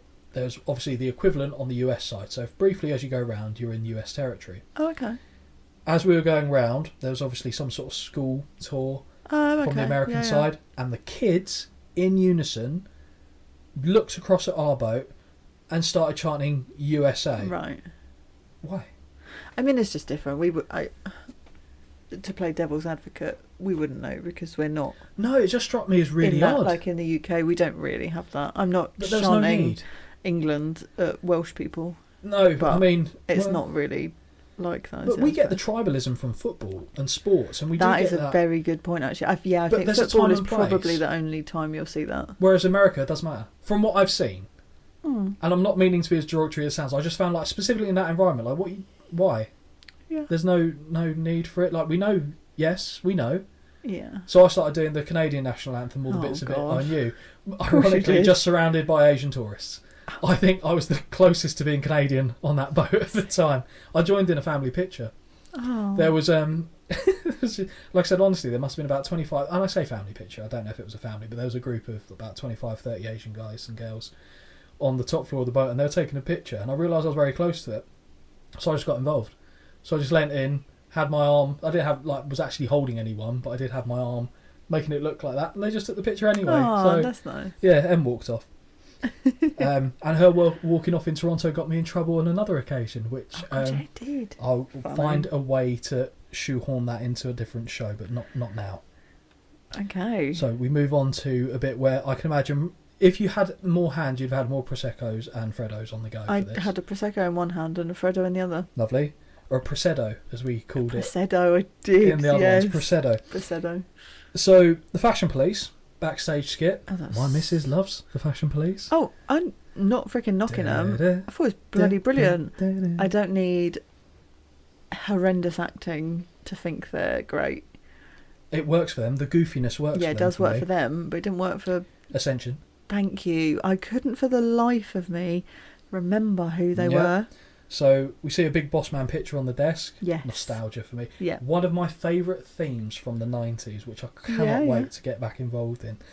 Then we see Ascension are revealed as destroying something nobody cares about, but then they aren't. Like what? So weird. You could just come out. The thing is, they were in NXT. They were booked and they looked quite good. Yeah. As a tag team, they looked a bit fearsome. Yeah. No. Just we did it, guys. Did you? No. Yeah, I know. Okay. It was the whole thing was stupid. Brilliant. And then Breezango are both down, and I don't understand or care what is happening. It just wasn't needed. However, I laughed when he got pulled off the camera shot. Yeah. That was good. I like that. I missed them. Because it's them, it did work, but I didn't need all the chatting. All I needed was those two, lights go out, lights are on, pull him out. So speak. God. Sounds like the olden days. It does indeed. Oh, God. I choppy your PP, which will come to on a dip. You looked at me with the look of absolute horror. That was the thing in the... Right. Okay, do I mention this here? No, I'll mention it here. God. Okay, so do you remember Val Venus? Of course I do. So he was basically a dirty bugger, and he was hanging around... Do you remember Kai and Tai? No. Funaki and Taka Michinoku. Oh, yeah. Yeah, as their tag team Kai and Tai. Oh, okay. They had a manager, and I think he was suggested that he was banging his daughter. Not, sorry. Oh, he wasn't banging his own daughter. Yeah, Val was banging this guy's daughter. Oh, okay. They kidnapped him, took him backstage, yoinked his trunks down from the back so you just see arse. And he's got a katana sword, Yeah. shouting, "I choppy your pee-pee." Jesus Christ. Yeah, that happened. I mean, Anyone out there, if you could point us to the show in which that happens, great. that would be remarkable. Oh my So we- God. I know. Okay, fair enough. So we moved to the from the fashion police. Yes. We moved to the why the fuck is it on this show match. And I knew you'd love this. I I knew you'd love this. love me some Sami Zayn. I know. I love me some El Generico. But two matches that you have... Well, I don't think you enjoyed this match, but... No, I didn't. And we'll definitely touch upon it when we eventually look at WrestleMania. Oh, my favourite match ever. I die inside thinking about that match. I'm not even going to give it the airtime, to be No. honest. We'll cover it at a later date. But Sami Zayn with Yeah. short hair, even though he had Looks that good. the whole time, it's weird. Oh, it looks good to I'm me. not saying it's bad, Yeah. but it's It's odd to see him now. yeah. Like, to look at it now and go, oh yeah, he did look like that. But before, as good as Sami Zayn's entrance theme is, which I love, what the sweet Jesus is the entrance theme of Mike Kanellis. I bet that it was so bad that it was comical. Because it was. Like, You there must have been the one person that enjoyed no, that. but no, I'm not saying I enjoyed it. I'm just saying it was comical. Like, it was so bad that it was... I had to see the funny side. Mm-hmm. I had to. But it was so cringe. And then I remembered this, like, period of time where they did this. And I was just like, sweet fucking Jesus. Word for word what I've got here. Sweet, well, I haven't got fucking, but Jesus is there. But he's not ugly. His hair isn't. I don't know. I mean, his hair's... I don't mind it. But I'm just jealous that he's got a full head of hair. I then had to Google where he is now. And he's at AEW now. Yeah, doing fuck all there as well. Pretty much, yeah. But I like the fact that the only thing that I find quite interesting is that he's such a cuck that he will take his wife's name Yes. to get a wrestling career. That was what I wrote that down as well. I was like, that wasn't his name. I What can't was remember his name? That's the best part. Bennett. He was Bennett. Mike It is Bennett. Mike Bennett. Yep. Yeah. In Ring of Honor. Then he changed it to be Mike Kanellis. Because fuck him, I guess. I mean, okay. If ever there was a time to introduce the commentary team for International, Now. Actually, While the match is going on. do you know what? I'd Let's actually- just have let's have a match for the crowd. I would like to know the backstories of the commentary team. Each and every one. Every one of them. I want to know what Funaki's doing these days. Yeah, fine. Yeah. I'm okay with Adjust. it. I actually would be fine if my TV switched back to German while this match was on. I'd be great. I'd be glad if I had a blackout Switched off. at the time, just fully power cut, nothing for me to watch. So it was just shit. chaos. The only Is this the real worst one we've comment- seen? What match? Yeah, Yes. just because I don't care. Yes. Yeah. His pants gave me. Is it Billy Kid? Billy Kidman? No. Billy Kidman? Billy Kid. Kidman, what? Tori Wilson's former husband. Oh no. You mean Billy Gunn? Billy Gunn vibes. The Billy lips Kid. on the. Oh, he's Billy Kid now. Yeah. Yeah. Okay. Fair enough. That probably. I'd be more interested if he came out saying "Scissor me, Daddy." That would have been. God. Oh, and I put this as a I'll get us the beers match. Yeah, 100%. Like if there ever was a I'd have match. got the beers with you. Yeah, we'd have both just left. We'd have come back with 8 beers and a smile on our face at this point. Zayn, so there are some nice things. Well, no, there isn't. There's one nice Okay. thing I put in here. I love Sami Zayn. Yeah. I said, and he sells like a hero. He Mhm. is a Yes, modern agreed. day brilliant seller. For as good as Ziggler is and the likes of Yeah. that, Zayn sells equally well for me. And I think a lot of this stems from the fact that when he was you've never seen an El Generico match, No, which I is what haven't. he had. So I'll have to definitely Yeah. get an El Generico match that you see sometime. When you're wearing a mask, as I understand it, the psychology behind it is that you have to oversell to make it Oh, look because they can't see your face. exactly. Okay, makes sense. So you have to adapt the way in which you perform. And I think Sami Zayn obviously had to do that because Yeah. he was a brilliant seller as El Generico as well. Overselling, but in a beautiful, like really good way. And he's carried that over. He doesn't do it to the same effects he doesn't need to. Yeah. But he's remembered all that and Yeah. knows how to use it. And there was a big right hand that he took from Mr. Kanellis. And he just went down like a sack of shit. And I thought it was brilliant. Yeah. I'm too frustrated and I'm not writing notes out of protest. No, fair enough. I literally put Sammy's jump over the top rope. Much prefer these to fucking suicide dives. Thank God the match is over. Let's move on. I put, as I'm looking for a Freddo, Sami Zayn takes flight over the top rope. Okay, so the tornado DDT was great. Yes. Maria gets involved. Of course she fucking does. If it couldn't get any worse, Ugh. this happened. So Maria stops the exploder, which doesn't sound good now that I said it out loud. So I like Sami Zayn's exploder in the corner, where he has them in that kind of T-bone position, then flips them over his head. Very nice. And then, but he does hit it the second time, so what's the point? Hell of a kick later, follows, and the wrestling gods show mercy, and he wins by pinfall. Yeah. I was really scared that he was going to lose this, and I was going to lose my shit. Yeah. I might have not watched the main event out of protest. Yeah. I mean, I wouldn't have blamed you, to be honest, at this point. So with that shocker aside, we go on to the main event of the evening. Yep. The WWE title. Yep. The modern day Maharaja, Jinder Mahal, taking on the Viper, post Legend Killer days, Randy Orton. Oh, his thick thighs, Why saving lives again. Thighs? Oh, Holly, why? Why? I'm really sorry, because even I was really disappointed when I realised that this was in there, because when it got to this match, it showed like a preview of the story build up and all that jazz, and as soon as I saw the build up, my brain kind of remembered every single thing that happened in this match, and I literally sat there and went, great, now I have to watch it again.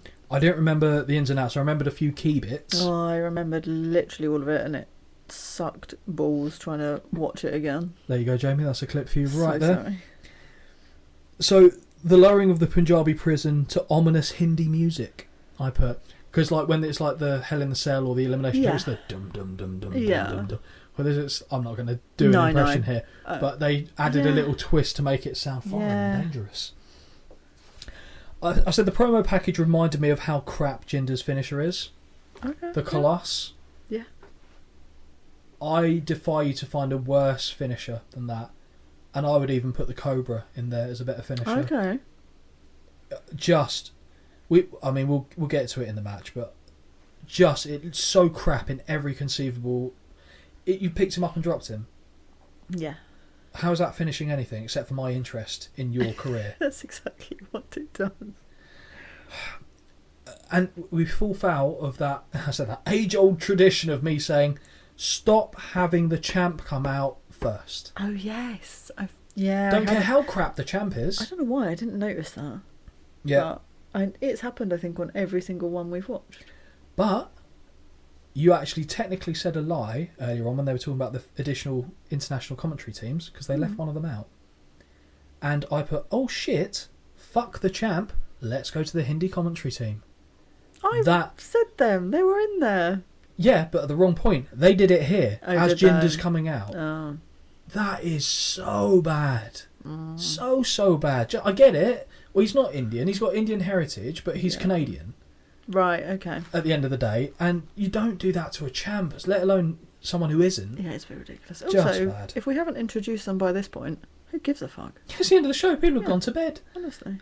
Yeah. If people are listening in said language, they'd have heard them all for an hour and 2 hours and a half by this point. Yeah, what happens when they do the introductions? Do they just say, oh, sorry, we're about to be introduced?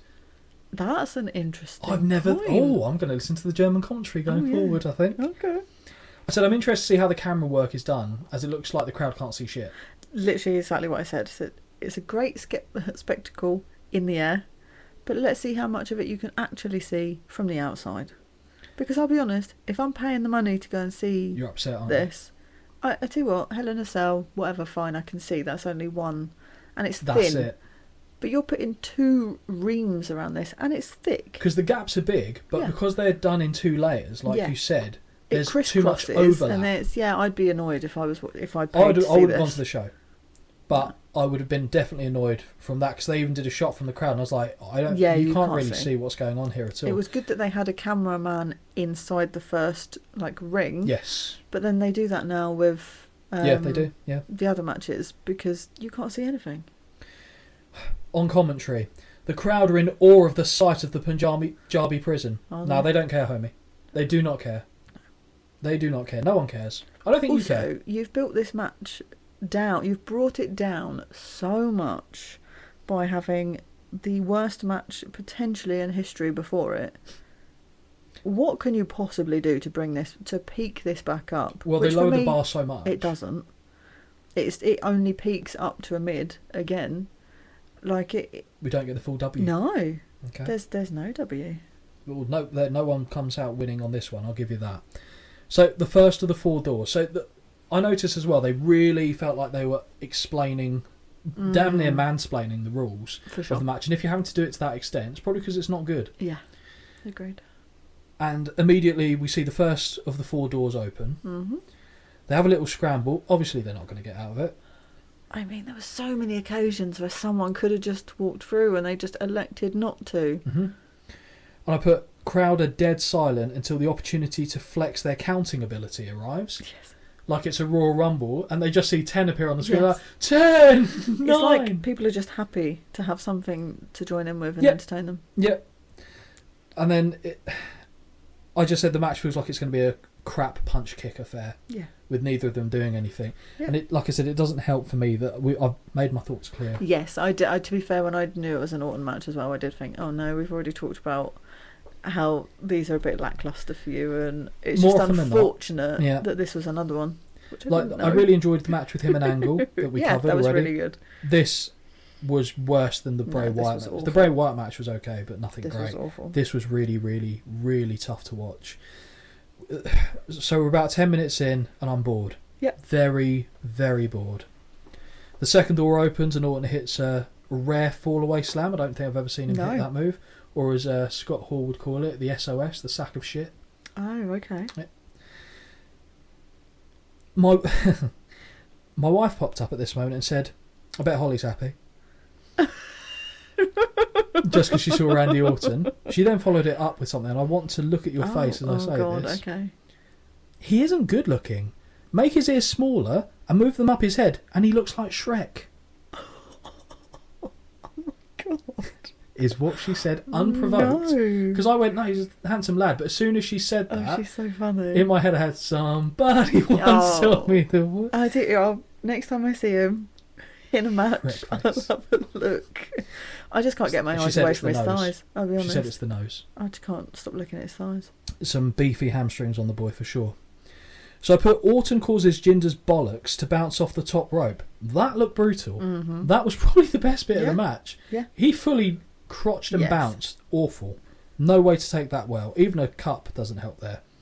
The modern day Maharaja with a cauliflower beanbag as a result of that. Oh my God. Orton suplexes Mahal into the bamboo wall and the crowd are dead. Yep. Like, it doesn't look good. He just does like a handstand, Yeah. puts him back down on the floor. Crap. Third door opens. Pretty sure I hear a CM Punk chant here.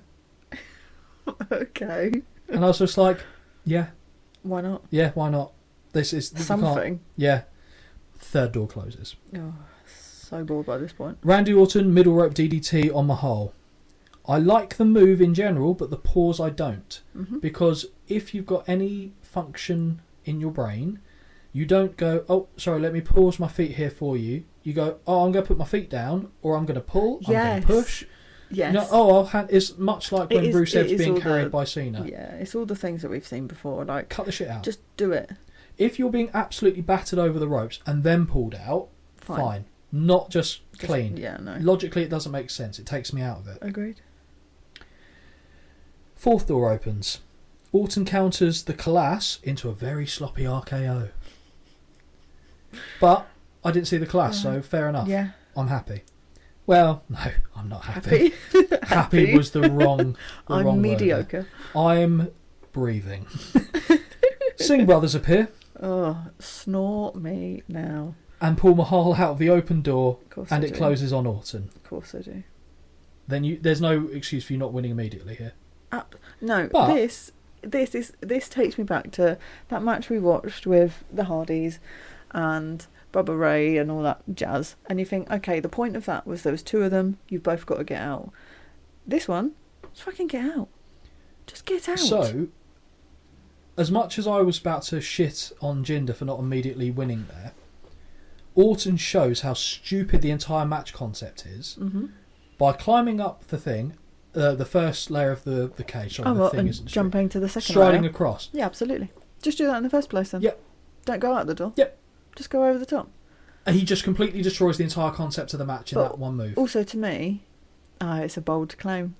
Doesn't look that hard. It actually looks Okay. a lot easier for me. I know he's like 6 foot something and he's got a long... 6'5". Oh, God.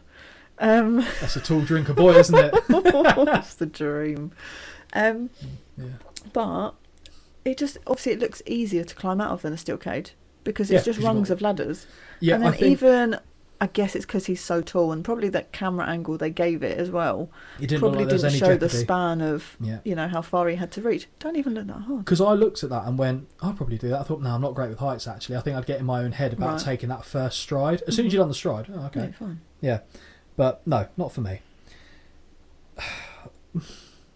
The Singh brothers. Okay, so I put suplexes on the children. Yep. Because, I mean, they are small by normal... Compared to No. these two as well, giants. No, Like, they're just small. yeah, the But pocket rockets. more so, obviously, because they're big. Because the other two are big, as Yeah. you said. So suplexes the children, we see a kendo stick. Because why not? Oh, yeah. More bamboo. Let's get that involved. Sure. Nasty bruise on Randy Yeah. that you see around the shoulder blade I did area see. for me. I'm sure you'll be there to help treat his ailments. Samir Singh, I wrote that name down, slips out of the prison like a greased weasel and starts fighting Orton. He kind of goes between Yeah. the I don't know, just Yeah. yeah. And then he was trying to hold on to him, wasn't he? Just awful. It's Few right hands send Singh crashing through the announce table, and he not bounced. before Orton looks at him and goes, "Are you ready?" Brilliant. That I I didn't even noticed. spot that. Yeah, I noticed that. He Was nods he at ready? him and he goes, "You ready?" And he nods. Okay. And then, shocker, that Fine. happened. With a slow theatrical Oh, punch of course. thrown from the basement. Slow yeah. motion.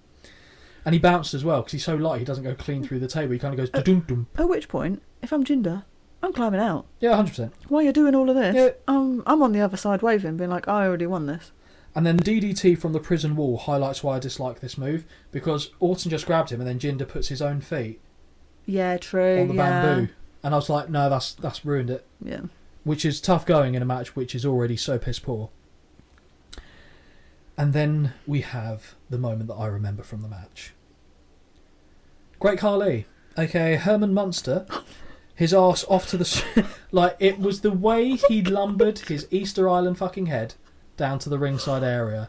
And I'm like, you do not look stable. Oh, God. He gets to the... And actually, no, I did like... So he was involved in one of my favourite moments of the match, Slim Pickings, when he grabs the structure and he shook shakes it. it. Yeah, and I like that. Orton makes it look way more Yes. precarious than it needed Yes. to be, but he does very well with it. to That give was him a good credit. sell. Very good. And then comes down, Yeah. and there's a bit where, and now I wrote this, Orton communicates with Khali and goes, now, Yeah. grab my throat. Yeah. Khali reaches through, Far too long squeezes him. this went on for as well. Jinder Mahal gets his Maharaja delaying ass over the top rope Jesus Christ. to the floor. He calls himself the modern day Maharaja. I'm just going with the quotes. Know, Awful. It's just dog shit. Mahal escapes as Randy is out cold. Of course he is. Yeah, He didn't do the I'm out, I'm awake. Woo! I was waiting for that. And with that, Jinder Mahal retains the WWE title. Stupid. I put shit end to a not great show. I can only actually apologise because I watched this and I was so annoyed. To me, it was a waste.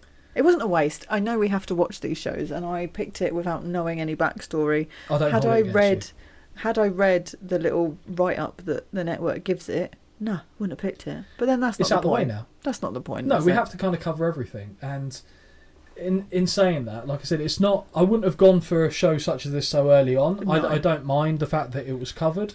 I like that it's the first one I think we've watched, and both of us have been very lackluster on it. Because there'll be some... I think our opinions align on wrestling for a lot of things, but there has some clear distinctions. Oh, for sure. Like, with the older stuff, I know I'll be able to get more out of you'll it, love it. Oh, I hate it. evaluating it under the merit of what it was at the time. Well, it's hard to be annoyed that it looks old.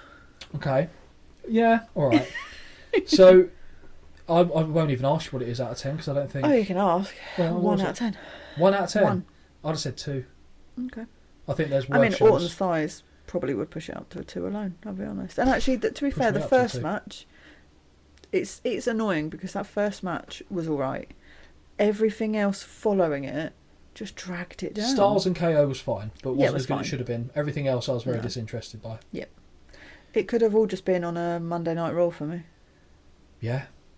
Yeah, and the fact that there's only ever been 3 Punjabi prison matches. There's a reason. 100% there's a reason. And this was the and last. There's a reason why there's been none more. None more. Good none English. more. It's late. We've worked today. We really have. I've enjoyed this because this is the first time we've done a recording after work. Couple of beers, but I think it's gone quite well. Yeah. We've got to be upfront with the people here. The hundreds of millions of listeners that are listening.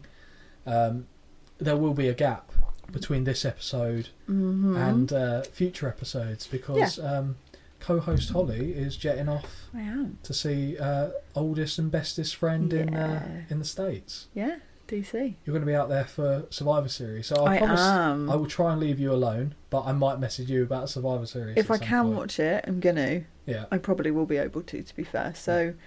You just want me to show up there somehow. I'll be upset if you're there and I'm not there in some capacity. It won't happen. So it is my fault, but when I'm back, we'll be back and kicking. Yeah, so we're working around the schedule, so there will be a bit of a gap. We've still got stuff going up on YouTube. We've got my mate Jamie, who's been doing shorts and uploading the full episodes on there. He'll have an absolute banger with this one. He will. There's been a lot of penile-related conversation. Comments, I know. And that's what it is. We lean into it, embrace it. Just makes me come out as like a sex pest. Makes me come out as well, to be honest. But I think there's a couple of things that we'll touch on just before we end this episode. I know it's been quite a lengthy one, but it has. Hopefully you guys have stuck with it. Around the December period, we've got an idea of doing mini episodes, shall we say, around, leading into the Christmas period. Yeah, the 12 days of Wrestlemas. Yeah. I've creatively called it because I'm genius. Of course. And we've got 12 different topics that we're going to be talking about. So we'll have those that will appear over the course of leading up to Christmas. I'm hoping we'll get an episode out maybe before then, and we'll definitely be back in the swing of things after that. Definitely. But speaking of the next episode, because normally this would be my turn. Yes. We've both picked 2 so far. Yeah. We got an email. Ooh. From someone anonymous. Oh yeah. Didn't want to be named, but I will read it out, and they've got a suggestion for us. Okay. So it says here, "Hi guys, big fan of the podcast." Had to be one. Lovely. How much are you paying them? I'm paying them nothing, actually. Well, they're anonymous as well, to be fair. But I mean, I could be just going out paying random people and hoping, oh, by the way, can you email this address and make a suggestion? So they said, "I'd be super interested to hear your take on the 2016 SummerSlam, especially with the final match featuring Brock Lesnar and Randy Orton. I'll be listening." Oh, another Orton match. It's another Orton match. Thrilling. So I think to hashtag anonymous, even though I just had moaned at Tom Phillips doing it early in the show, I've just unironically said hashtag. I think we should maybe cover SummerSlam 2016 fine by me as the next show. As much as we're getting another Randy Orton match, we're also getting the first Brock Lesnar match. We haven't had a Lesnar match. That is true. And I remember the main event. I don't remember the rest of the show. I remember nothing. I remember the main event specifically, and I think I know why this person has said that they'd be interested in our take in it. I'm sure when I watch it I'll get like inklings of but no, right now there's nothing coming back when you see it. And I think that'll be the next episode that we'll cover. So normally we wouldn't spoil it ahead of time, but as it was an email request, we've also had another email request which thank you to the person who did it. We'll read it out in the next episode or shortly thereafter, because we are definitely going to cover one of the shows on there, but for now we'll just read this one. And I'm looking forward to it. Okay. I think you've got all the power there, because they email in. I don't. They see email, these. the emails. No one is Instagramming. No one's dropping into my DMs. Well, not yet, but I mean, give it time. Give it time. I'm fine with this one. So it's giving you less work, but I don't mind reading the emails. Like I said, it's nice to know that people are listening and hopefully enjoying what we're doing, because we're having a good time with it. Do you have the socials to hand there? I do. Please share with the lovely listeners how they can get in contact with us. So said email address is wintwicepod@gmail.com. I always say give Scott something to do, but actually I'm away and I appreciate how much work he has to do when I'm away. So if you want to drop into Instagram instead, that is wintwicepod. So that's my baby. His is the emails. So So who'd you like more? Is what I'm. Well, so far it's after putting them through that show. So far it's YouTube. YouTube's pulling it in. YouTube is doing bits. But yeah, apart from the fact this was a shocking show, I've enjoyed myself. Hope you have too. Considering it was a shite show, we've jabbered on for quite a while. We have done as well, but like I said, good time was had by all other than the content. Good. But yeah, thank you everyone for listening. Hope you had a wonderful time, and hopefully you'll tune into the next episode. See ya. Bye.